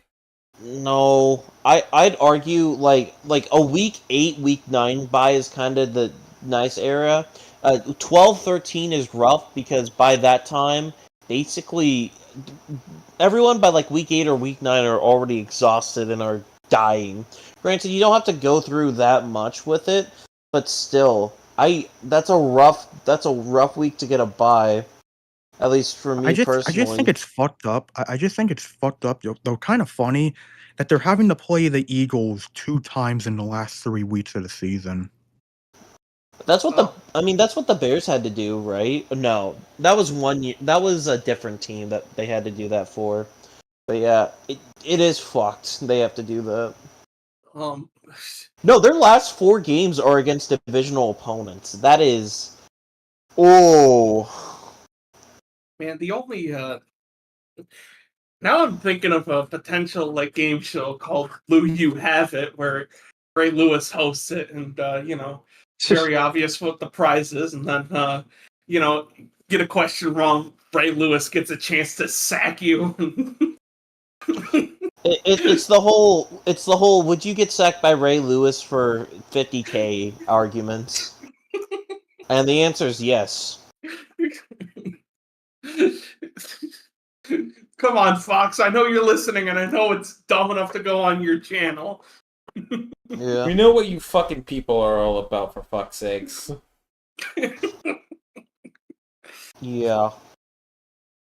Just there's so much of this team. They have a ton of potential. They're just one of those teams that blew it all in the first year, and now they're just gonna have weird expectations. Oh yeah, I guess there is one more thing we can talk about.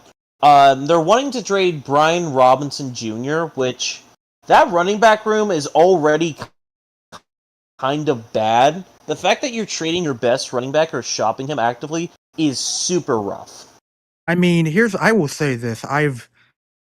It's great what he's been able to do, especially considering what happened off the field, but their run game definitely concerns me, and the timing of the fact that they're trying to trade Robinson does not help those concerns go away, because if Jaden Daniels has some struggles, like, defenses adjust him very well, and Washington has to focus more now on the run game because, well, the passing attack isn't working as well as it was last season.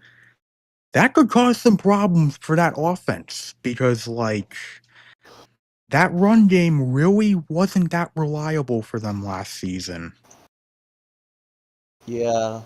It's just they're such a perplexing team because I want to say that they'll be good, which they will, but I don't think they'll be great. I feel like they're just kind of stuck right now where they have to wait to beat the next gym badge in order to level up their Pokemon. That's kind of where they're at right now. Uh-oh. I think our certain Pokemon expert might have something to say about that comparison. Alright, you just gotta love the level caps in some fan games, am I right? Oh no, what's this? You're one level away from evolving? Don't have rare candies? Too fucking bad, bitch! Yeah. Are we ready for floors and ceilings? I wanna comment about the commanders a little Go bit. ahead. I haven't gotten my quarter in yet. I'm very mixed about the commanders. Seeing as how the NFC East has never had Trubisky's on Trubisky. Oh, yeah. Trubisky. Risky. Okay, cool. Since there's never been a a team that is repeat as division champions in the NFC East for a very, very long time. I feel like we're either gonna see two types of teams that I see that the Commanders are gonna be. The team that's like, hey, look, we did great last year, but hey, we're only just getting started. They were aggressive with their moves in the offseason.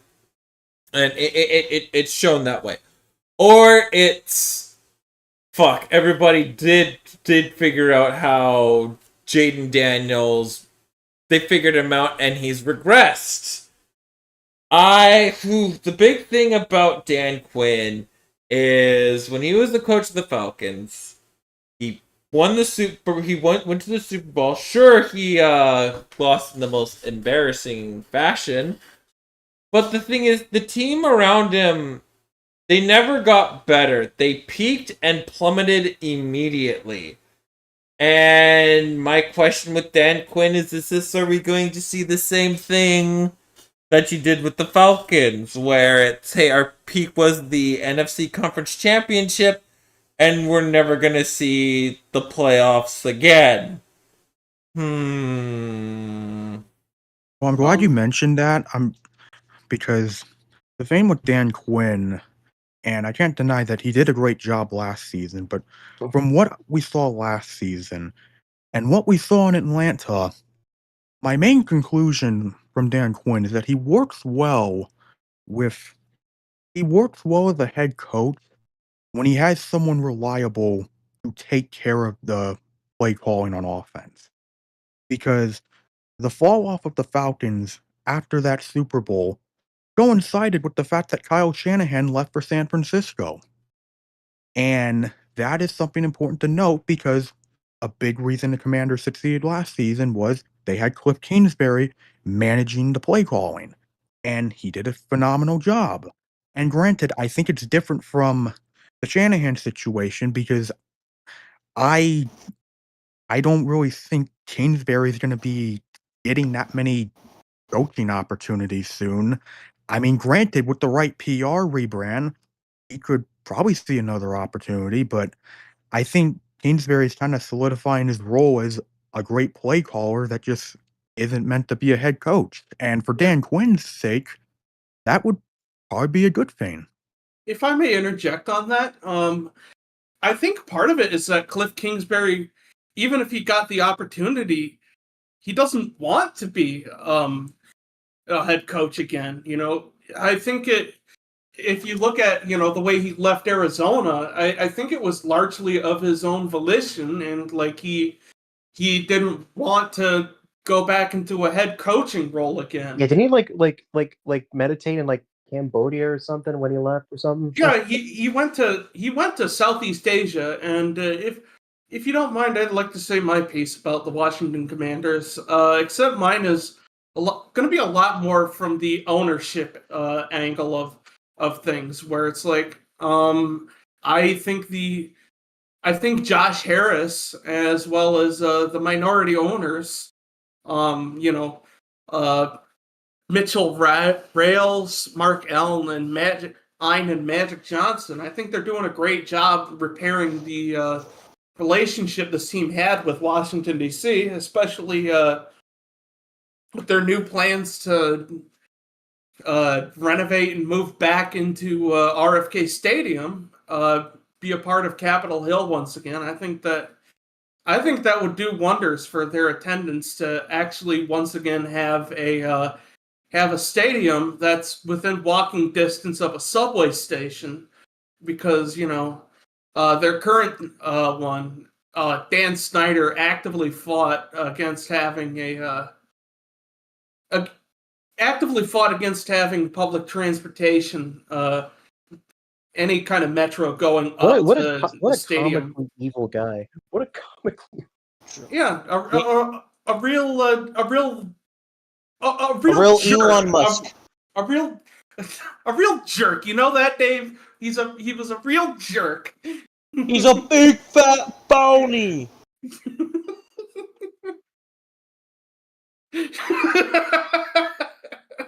A real doo-doo head.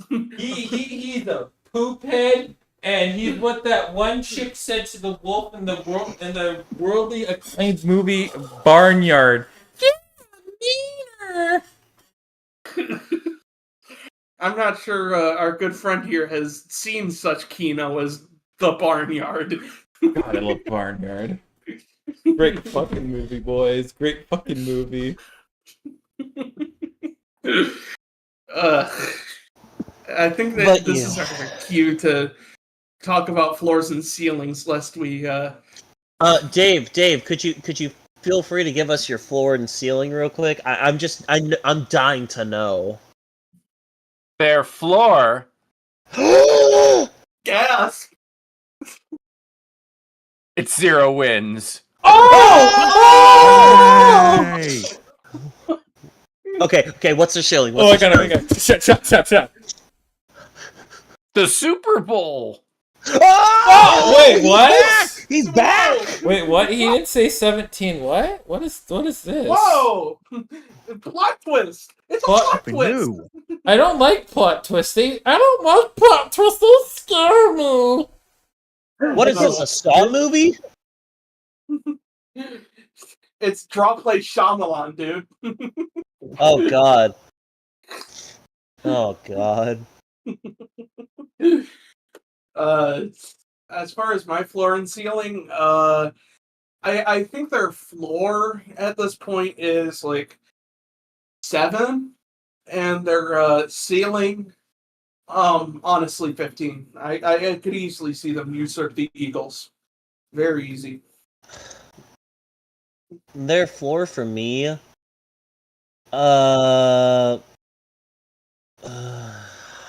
that's hard. Their floor, I'm gonna say 5, only just because Daniels could easily just have a huge sophomore slump, and as we saw with C.J. Stroud last year, who benefited from being in a dogshit division. Though, if he has a sophomore slump and it's as bad as Stroud's, it might not bode well for them. They might actually be worse than the Giants, all things considering. But Hey, one go. of course, Ooh. but in terms of their ceiling, what's up, Magnum? I said I wouldn't go that far. I wouldn't go that. But yeah, but for their ceiling, they could easily win the division. They could get 12, 13 wins. Probably leaning towards 12 more to 13 than 13, but give or take.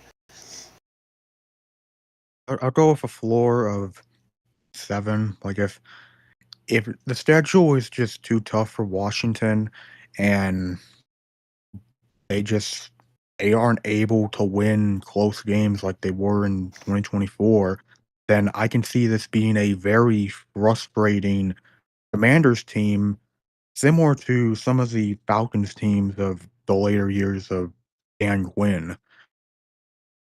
But as for the ceiling, 13, I think it's a good ceiling for Washington. Like, overall, their ceiling is the Super Bowl. But if things go right, Jaden Daniels is able to adjust very well to the adjustments that NFL defensive coordinators are going to be making, and this team will be fine. It's just, last thing I'll say about Washington, I hope the React bot curse doesn't bite them. Oh my god! Oh my god! I You probably don't know forgot! about that. Oh You my probably god! don't I know about that. forgot about that!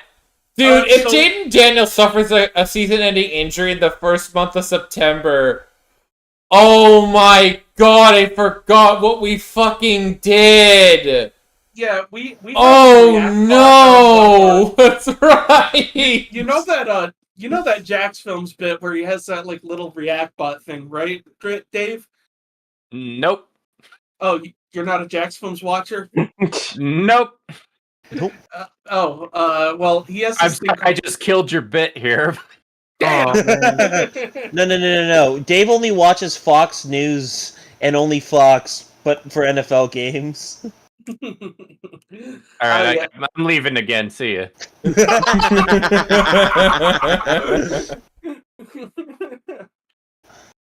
Yeah, he's got this great bot called ReactBot, and we just had to ask it all the important questions, and it said Jarvis something about. Wait, hold on. You know what? I gotta pull It was up.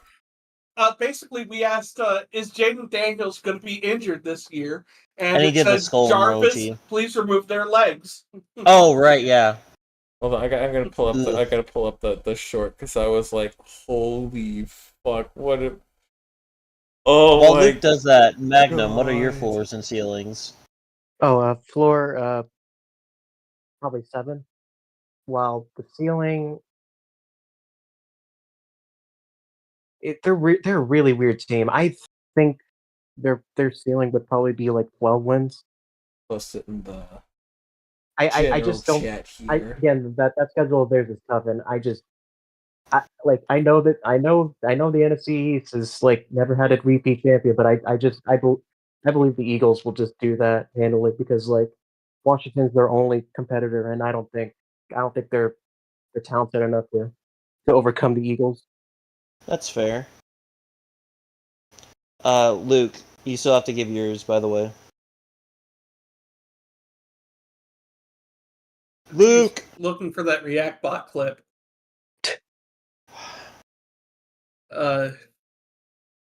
Wonderful weather we're having. Very hot. Yeah, how's it going over in Portland as far as the weather goes?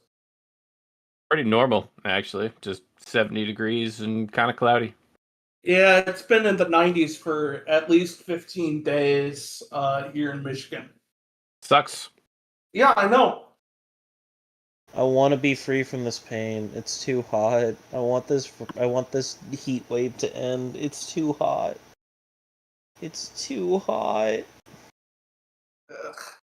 Okay, I pulled up for the clip. So we all brought this up because we were all talking about injury rows, and then Noah points out that the Devils and the Sixers are all owned by Josh Harris.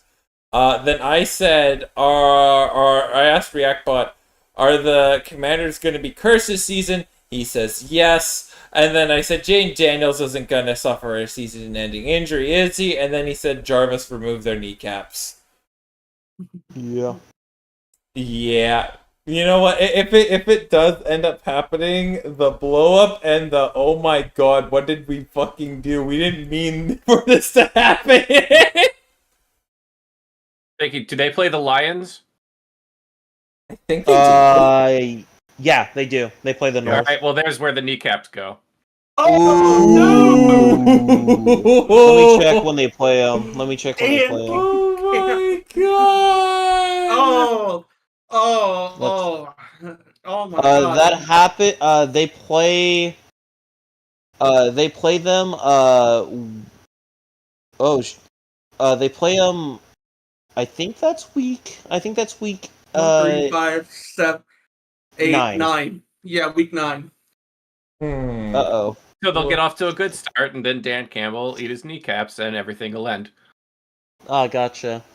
Okay. That makes sense. It'll be the revenge game. Just like, hey, you beat us in the playoffs last year. Well, now we're gonna eat you. Uh-oh. True. Oh, now I know what you're gonna draw for the Lions victory drawing. Maybe. But Luke, Just Dan Campbell swallowing Jaden's whole like an anaconda. Can we have that as a comic this year?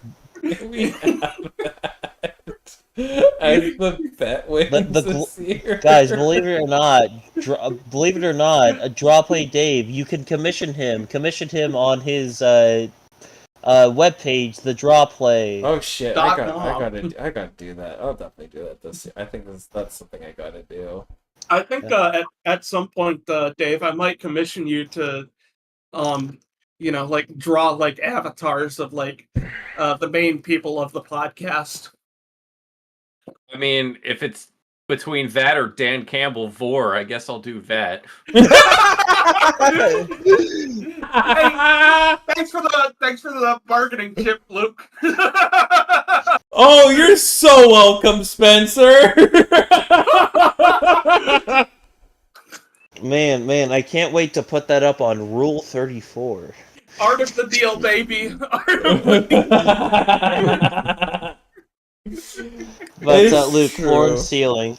My ceiling for them is like 14 wins, and then I think my floor for them is going to be, since I was reminded of what we fucking did, 3. Just Gotcha. because of what we did.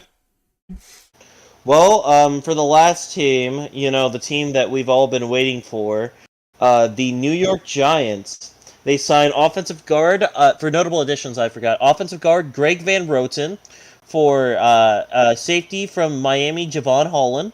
They re-signed wide receiver Darius Slayton. They signed edge rusher Chauncey Golston from the Cowboys. They signed Mr. Unlimited. You gotta be unlimited. From the Steelers, they signed one of the greatest names in the game, Lil Jordan Humphreys from Denver. And they signed quarterback Jameis Winston from the Cleveland Browns. They signed Stone Forsythe from the Seahawks, offensive tackle. Cornerback Paulson Adebo from the Saints. Defensive lineman Jeremiah Ledbetter from the Jaguars. Defensive line Roy Robertson Harris, Bear legend, from the Seahawks. Chris Manhertz, they re-signed him. Casey Creeder, long snapper. And then they finally re-signed punter Jamie Gilligan. Now going for the notable leaves for this team, they give up safety Jason Pinnock to the Niners, cornerback Adoree Jackson to the Eagles, edge Azeez Elijawari to the Eagles, quarterback Drew Lock to the Seahawks, and I couldn't tell you any other person that was notable on that team. Now finally for the Giants draft picks, in the first round, they draft edge rusher Abdul Carter, who is crashing out on Twitter because someone won a play. They also drafted in the second round. They also drafted in the first round quarterback Jackson Dart from Ole Miss. They traded up to get him. In the third round, they drafted defensive tackle Darius Alexander from Toledo. In the fourth round, they draft Cam Scatabo, running back from Arizona State. In the fifth round, they draft lineman Marcus Mabo from Purdue. And in the seventh round, they draft tight end Thomas Fidone II from Nebraska. They signed cornerback Corey Black from I think that's from Oklahoma State University. Well then, I think there's no one better to start this off than our guest. Please tell us what is the daily Giants vibes list looking like? I don't really know. I don't want to follow them. Oh right, I forgot you're a Jets fan. Sorry, I thought we could get you on earlier. Vibes are good, actually, all things considered. But it's mostly because preseason's been better than expected, especially compared to the last two seasons. But it's kind of like this is either the end of the regime or it's the beginning of an actual better era now that we're past Jones. So it's kind of like, well, if they suck, everyone will be gone. And if they're good, hey, neat. That's cool. We have something to look forward to next season. So honestly, the vibes are kind of okay. Gotcha. Who are you rooting for in the quarterback race? Are you hoping that Jackson Dart gets in? Or are you hoping it's Wilson all the way? I hope Wilson plays well enough to last a decent part of the season, because I don't see the need to rush Dart in there. And even if Dart's looked pretty good this preseason, but again, it's preseason, doesn't really mean everything. I just this team is up against a very bad schedule on paper. Everybody's on extremely hot seats. It's not good. All they have to do is not be the worst team in the league for half the season with Russ back there, and it's okay, we're on the right track. My guess is that the team we're not going to be doing very well. They're going to have maybe 2 wins pretty late into the season, and that's when Dart gets put in as a desperation tactic. And from then on, who fucking knows? I mean, the last 2 games of your guys' season is against the Raiders and the Cowboys. Those 2 games Dart can easily win, at least in my opinion. They can win on Um, paper, but considering the recent history of the Giants, especially against the Cowboys, it really hasn't been guaranteed. Those Hey, two games are only going to be relevant if Dable's job is like really close to on the line. At that point, I think it's going to be pretty clear whether he's sticking around or not. but I will mention that you guys do have a new running backs coach. A guy by the name of Liddell Betts comes in from the University of Iowa. What can you tell us about him, Taegan, our resident Iowa fan? simply put, if tight ends is Iowa's bread and butter, then running backs is like the saltine crackers. Iowa can produce some decent running backs considering most of their game is running back play. So if he is on that roster, they're probably mostly going to teach these guys how to run downhill and mow over a guy instead of like juking out, trying to make a man miss. And honestly, on this team, the Giants should probably end up running the ball a lot more than they do pass because Russell Wilson, I'll give you this, he has about 10 throws a game he can make. He has like that limited set list. The sad thing is you can't really make him use all 10 throws that early in order to win the game. So I think a lot of it's probably going to be Giants running the football with Scatterbo, Tyrone Tracy, Devin Singletary until they can't anymore, and then you try to throw it up to Malik Neighbors or Darius Slayton or Wandale Robinson to try to come down with the ball. Thank you for your insight, Taegan. Uh-huh. And thank you for being a goober. You were one first, butt bunch. Yeah. Honestly, I think the Giants are in a better situation than they were these last couple of years. I think more than anything, their ability to be bad is significantly less than some other teams. I think the Saints, the Browns, those kinds of teams, they have truly set the bar low to where I think the Giants might not even be a bottom 5 team in the NFL, maybe. They're definitely still bottom 10, but they're not the worst of the worst. They're just kind of bad. We'll That's see pretty much about it. that because, I mean, this is definitely a better roster. The Giants absolutely have a better roster than they had last season, and especially on things like, like Malik Neighbors had a great rookie season, especially considering who was throwing to him last year, and I Tim really Boyle, baby. true, true.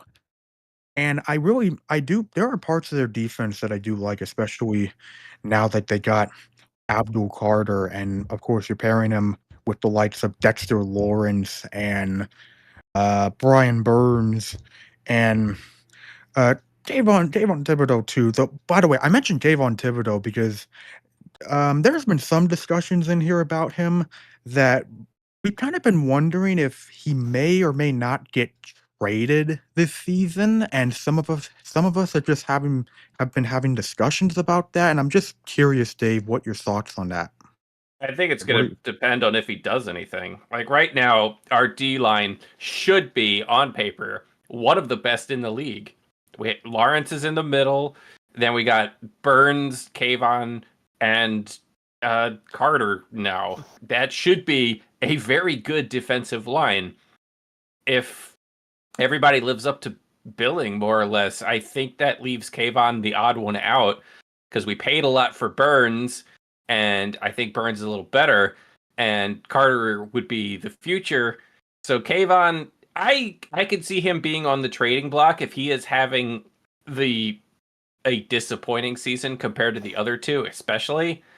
And they'd be able to get a decent amount for him, probably. So yeah, I could see him getting traded. But I can also see him benefiting from everyone else on the line, especially if everybody's healthy. Obviously, it depends on health. But he might lap up some easy stats just because everyone has to deal with everyone else. So I don't know. I could see him getting traded, but I wouldn't miss him if he does. He's been fine. I was gonna say That's too, fair. this Giants defense is built up to be one of the best. I mean, one of the sneaky good signings from them last year was Bobby Okereke, which he wasn't the life and soul of that team, but he's the one that really maintained the field, pointed people to where they need to go, and just in general be who they needed to be. So I feel like this defense is good. It's just when you have an offense filled with question marks, like if Russ plays decent on paper, then yeah, this team could probably keep it close with some of these teams just because of how good their defense is. Yeah, the But defense. Like, one of the biggest problems last year was the fact that the offense just couldn't stay on the field for any length of time, so the defense would get worn down very quickly. And if Russ, I think Russ is confident enough to at least keep the offense on the field for a longer period of time, even if they're not scoring, as long as they're gaining like 20, 30 yards on drives where they're actually eating the clock and letting the defense rest, that could play into their defense's hands pretty well. As not as somebody who pays attention to Big 12 football, Iowa State fan over here, I saw Cam Scadaboo in college, and I gotta say the Giants got an absolute steal. I think he's going to be like the white Adrian Peterson, just because of how tough he runs and how he's able to break a tackle off to get to the first down like easy as shit. I feel like he could, like, I'm stunned that so many teams just passed up on him in the draft. I'm sure there was a reason. There's a reason that I think we either are gonna find out and be like, oh, that's why, or this is one of the biggest steals in the draft. But there's a reason why he fell to day 3, and I thought he was gonna at least be a mid-3rd round pick. Honestly, you want to know what I think? I think a lot of it was just because Cam Scadaboo didn't have the high-end speed that most other running backs in this draft didn't have. Like, legitimately, he just wasn't faster than some of the guys, because Travion Henderson, Quinshon Judkins, Ashton Jeanty, RJ Harvey, all of those guys were very much like fast and speedy receiving backs. And granted, Cam Scadaboo has a better receiving threat than them both, but he's just not the fastest among them. He's decently speedy, but he just doesn't have that high-end speed that you see a lot of these receiving backs have nowadays. He's honestly the most accurate thing I can say about him is that he's like a Danny Woodhead not Danny Woodhead, because he never trucked anyone. He's like a Rex Burkhead kind of back, where he can receive the ball, he can pound someone, and he can make a couple moves, but he just doesn't have that high-end speed that most of these other people don't have. That most of these other people have. What you're saying is like he's an F-150 in a Corvette world. Yeah. He's listening to Jelly Roll. They're all listening to NBA Youngboy, essentially. Yeah, his 40-yard dash was 4.66. That's not speedy. In terms that Dave could probably understand, his competition is listening to Bad Religion. This guy's listening to like Alice in Chains or something. Yeah. Mhm. He's a tremendous athlete. He's just not fast. That's his big knock. Yeah, We're not and- going to use and him I'm- to be fast. We're going to use him to throw up the middle. Exactly. That's And exactly that's what he's used for. He's That's just not exact- going to... I was just going to say, that's the reason why he wasn't drafted, Yeah, though. we're going to have a He- nice, good committee of Tyrone Tracy being the fast guy and Scadabo being Brandon Jacobs. Yeah, Yeah. and I feel like that's exactly the reason you got Liddell Betts as your running back coach, because from what I hear from Taegan, that was kind of the philosophy that Iowa put in as far as their running backs, and Ground pound dink dunk. yeah, and I feel like that's going to play into Scadaboo's strengths perfectly. Not to I mention too, Arizona I last year. definitely hope to see him on the field. Not to mention too, Arizona really wasn't a throw-heavy team last year. They did run the ball through Scadaboo for the most part last year. Another thing that I will say about this Giants offense too, I think their line has the upside that a lot of other lines don't have. Like Andrew Thomas is still a really good tackle in the NFL, and sorry, my brain's just blanking on names right now. But like, still, Andrew Thomas is one of the best ones out there. John Runyon is a great pickup from Green Bay. He did pretty decent there. Greg Van Roten is a decent starter, but he's very healthy and plays most of his snaps. JMS was a good prospect coming out of college that they need to just mold out. And I think honestly the weakest side is probably Jermaine Eleanor, but that's just because he's the weakest link on that line. There's a ton of upsides. Illuminar is pretty decent. I'm higher on Illuminar than you are. I think JMS is the weakness. Maybe I saw last year. JMS was not great. Illuminar had good times and bad times. JMS has been a disappointment pretty much his entire career so far. Yeah, still, he was just a prospect coming out that they thought that they could play enough to where he could probably do something, but yeah, you've watched more Giants games than me, you're... Unfortunately.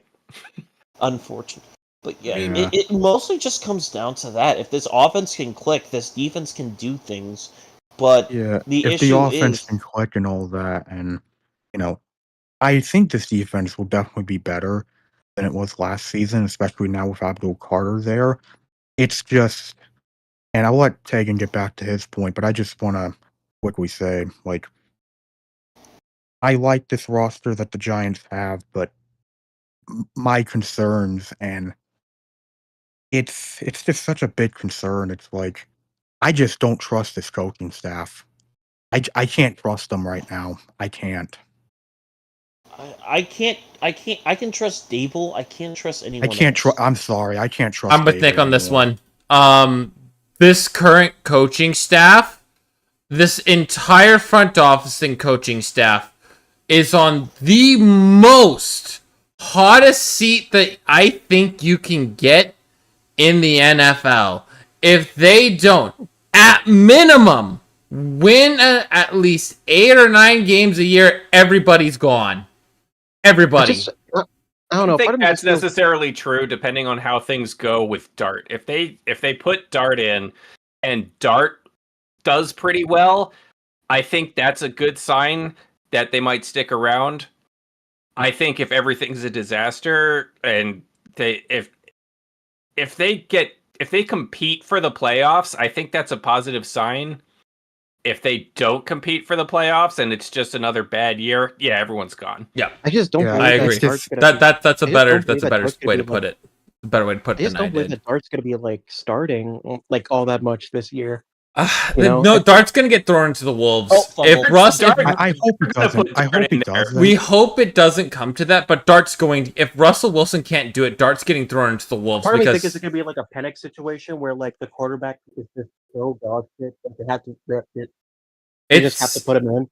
He's just not going to have the last 3 games though. It's going to be, if Russell Wilson can't do it, you're going to see Dart starting by week 4, and that's where it's going to be. I don't know if he's going to be in that early, but I would say October. Mid-October is when we're going to start. Well, what I mean by it's all the time. What I mean by it, they're going to be throwing Dart in there to save their jobs. That's what I mean, right? And I really feel that the Giants are going to pull the trigger on it. It seems like that's where I feel the Giants are going to do. It needs to be stated just how searing hot the seat is for Brian Dable and company right now. It's... And if I may comment more about, because I brought it up, if I may comment more about it, because, look, I like Brian Dable as an offensive mind. Mm-hmm. I think he's a great offensive coordinator. We saw that in Buffalo. And I do think there have been times where he has done well for the Giants. But there's a difference between being a play caller and being a head coach. And granted, there's a lot that has gone wrong for the Giants where I can say it's not Dable's fault. But last season, watching how bad shit got for the Giants, especially later in the later in the season, it felt like a miracle that Brian Dable got a 4th year. Because I remember hearing just how bad the vibes were in that locker room, especially after I believe it was like after the it was later, I think it was like in November. It was like they played the Buccaneers and they were down like 30-0 like in the 3rd quarter. And it was that game where I was just seeing so many reports about how bad the vibes were in that locker room and how a lot of players were just feeling more and more done with Brian Dable. And I remember, I don't know if this is true or not, but I remember hearing that offensive players were so fed up with Dable that they wanted Mike Kafka to be play calling again. And it's like, yikes, dude. Like, good God. I will say this. I do want to agree with Magnum for a moment. I don't see a world where Dart is going to be like he's not going to be playing in a Michael Penix-esque situation, because easily Russell Wilson, he had one good year in Denver, and then he was okay in like quotations And I think there's on a the reason team. why they both got. I think there's a reason they both got Wilson and Jameis Winston at the same time, because like they want to give Dart as much like veteran like leadership and like just like time as they need, you know. And I think Yeah. that's No, I get that. And I see that, but also I also want to highlight that I also think a part of that, because the Giants probably always had the plan of drafting a quarterback in this draft class. I also think it was a vibes thing because with how bad the vibes were last year for the Giants, there's a reason they completely overhauled their quarterback room. And I'm guessing when they saw, like when Joe saw that he was getting another chance, it's like, okay, okay, well, I got to try and fix the vibes here. Russell Wilson, Jameis Winston, your vibes, guys. I mean, James, you're the most beloved rapist to ever exist. Wild. I mean, Like, Bill you can fix Cosby in this the locker 80s room. and 90s. so much Jesus in that lineup. So much Jesus. True. Yeah. I think that Russell Wilson's gonna be starting like 4 or 5 games, and the only way, and after that 5th game, that's when I'm gonna be like, yeah, he's either gonna be like confirmed the starter for the rest of the year, or it's like the next interception he throws, Dart's coming right in to take his fucking spot. That's what it feels to me. I don't know. I maybe I'm just giving the Giants too much credit. Maybe Maybe. maybe I'm just giving them too much credit that they wouldn't just throw Dart out there, because I feel So like it's like you don't want to see it. just based on just based on like simple just facts and logic. I just feel like they take their time with them, but like, it's the Giants, so what do I know? Yeah, I mean, You're It's absolutely like if Russ plays like he did in 2024 and 2023, I think it should be fine in terms of not throwing Dart out there. But if it's like the 2022 Russ that we saw with Nathaniel Hackett, yeah, it's gonna get ugly. you mentioned vibes. Like, I know this is a very dumb thing for me to say, but like I don't think the vibes are that great, considering their owner is John Mara, a man who always, whenever I see a picture of him, looks like he's mid sneeze. Like Not to mention too the guy I need that to look this up now. I need to confirm this. Not to mention too, John Mara has single-handedly ruined some of the NFL landscape by fucking up all these celebrations and shit. But guys, we can't have all this angry and emotion in my football. People can't be so angry. I did not know his face was that small. I didn't. Yeah.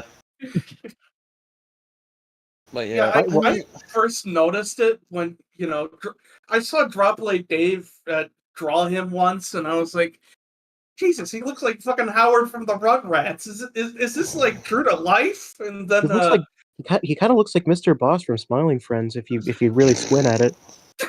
oh god.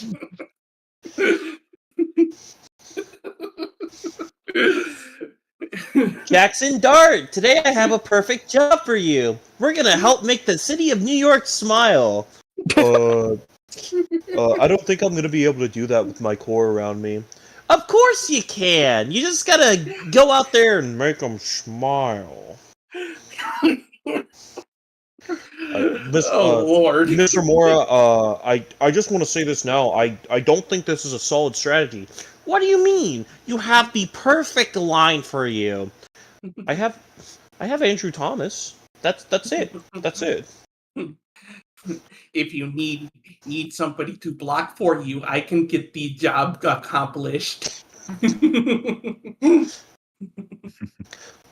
And then fucking Malik Neighbors is Pim. Come on, Dot! Let's have an adventure! I like to think Jameis is slept. He's just watching like. Oh like no, that Spider-Man is just Jameis. He is. He's just kind of in the background. Yeah, but who would be Allen in this situation? Andrew Thomas. That's who. Either Spencer was Thomas being. or like DeVito, Yeah. I hope you guys like lasagna. God. Of Smiling course, this Friends, is probably New York going Giants. whiz right over Dave's head. No, Dave has seen Smiling Friends, I'm sure. Seen Smiling Friends.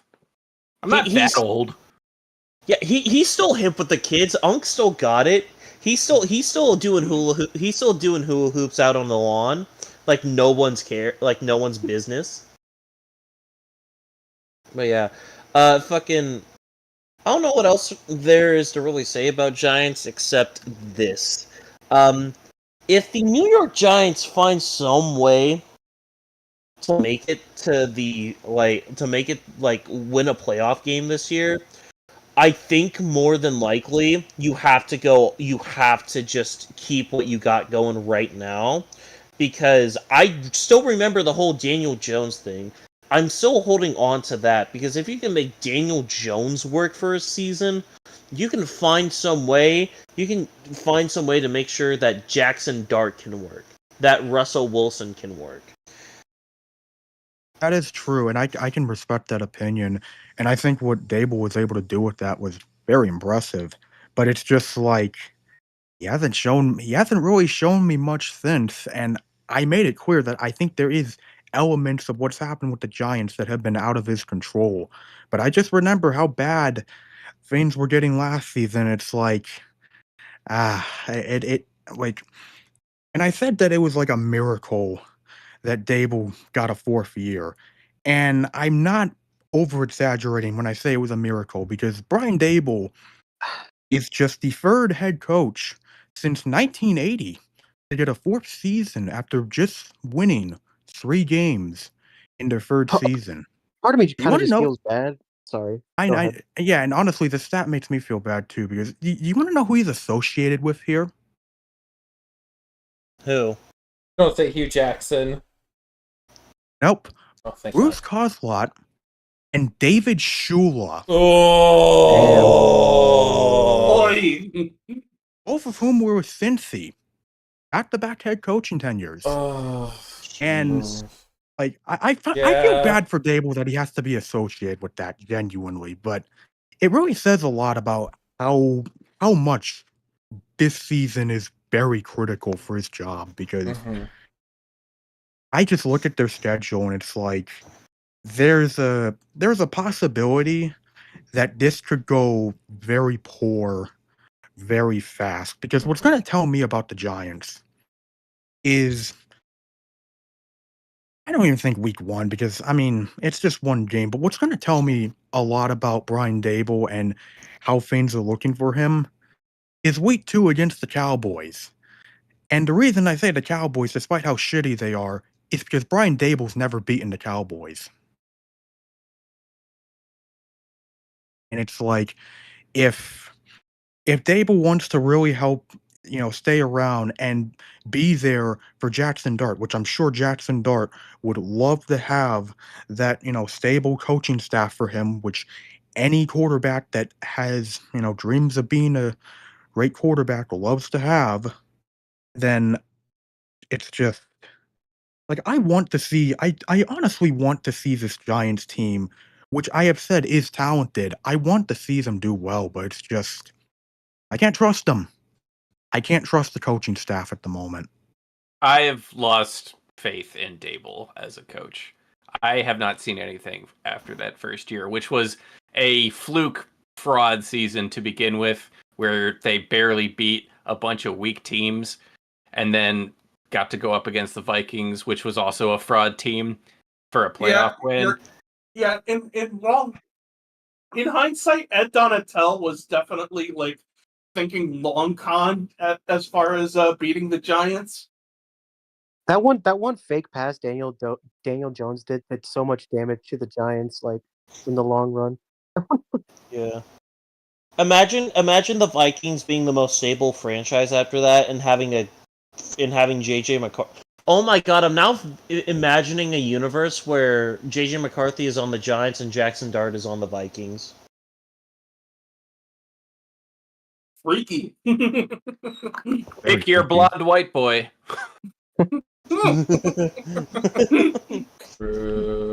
I remember when Giants fans were so hyped about Daniel Jones during that year. Like I genuinely remember how it was sickening. I was not part of that crew, and it was disgusting seeing everyone start drinking the Kool-Aid. Like, no, God, like, are you watching this? I saw it different. He's like, okay.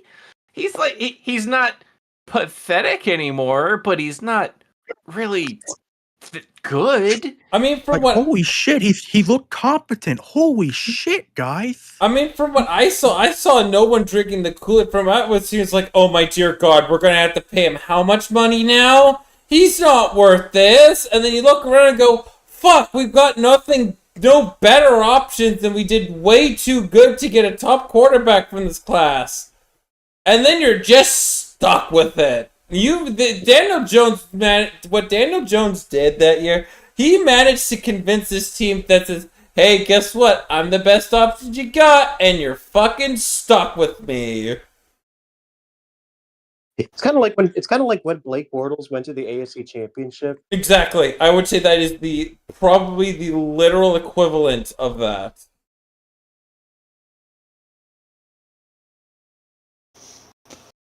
Ugh.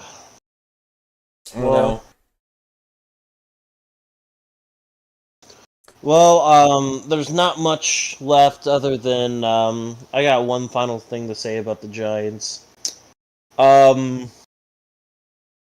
Those 2 Super Bowls against Peyton Manning, against Tom Brady, is still worth it. It is still worth it to this day.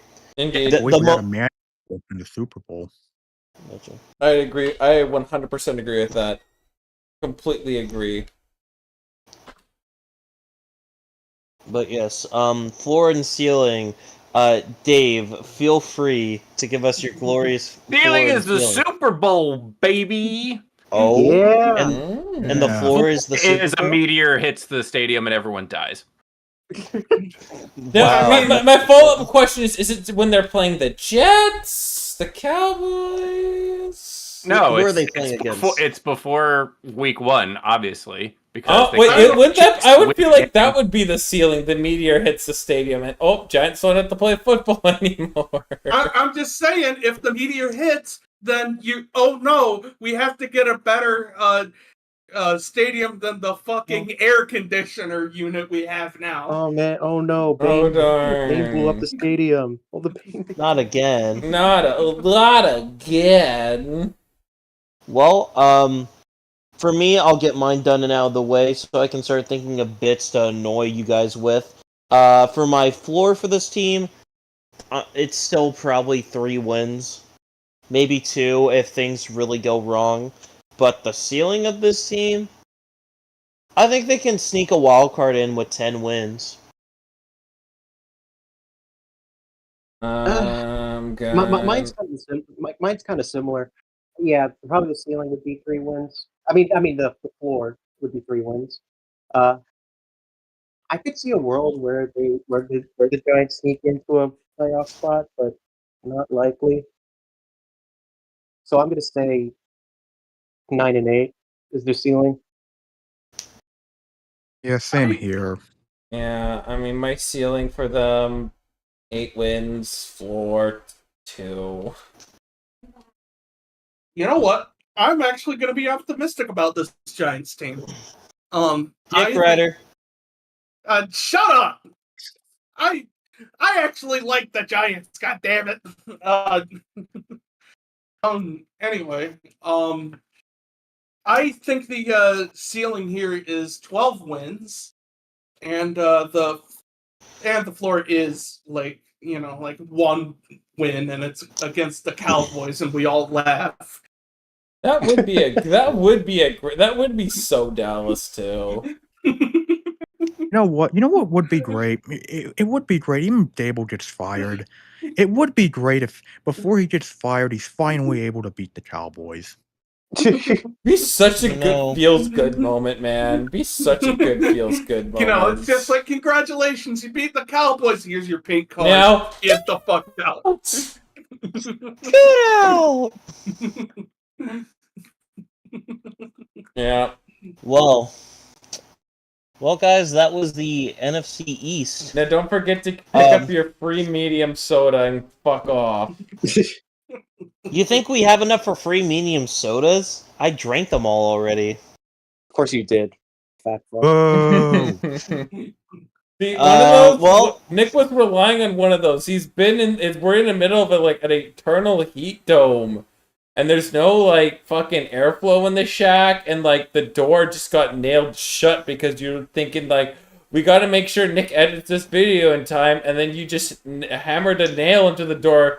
And it's really in there. Like, he's got nowhere to escape, man. Nick, how are you still even alive, my guy?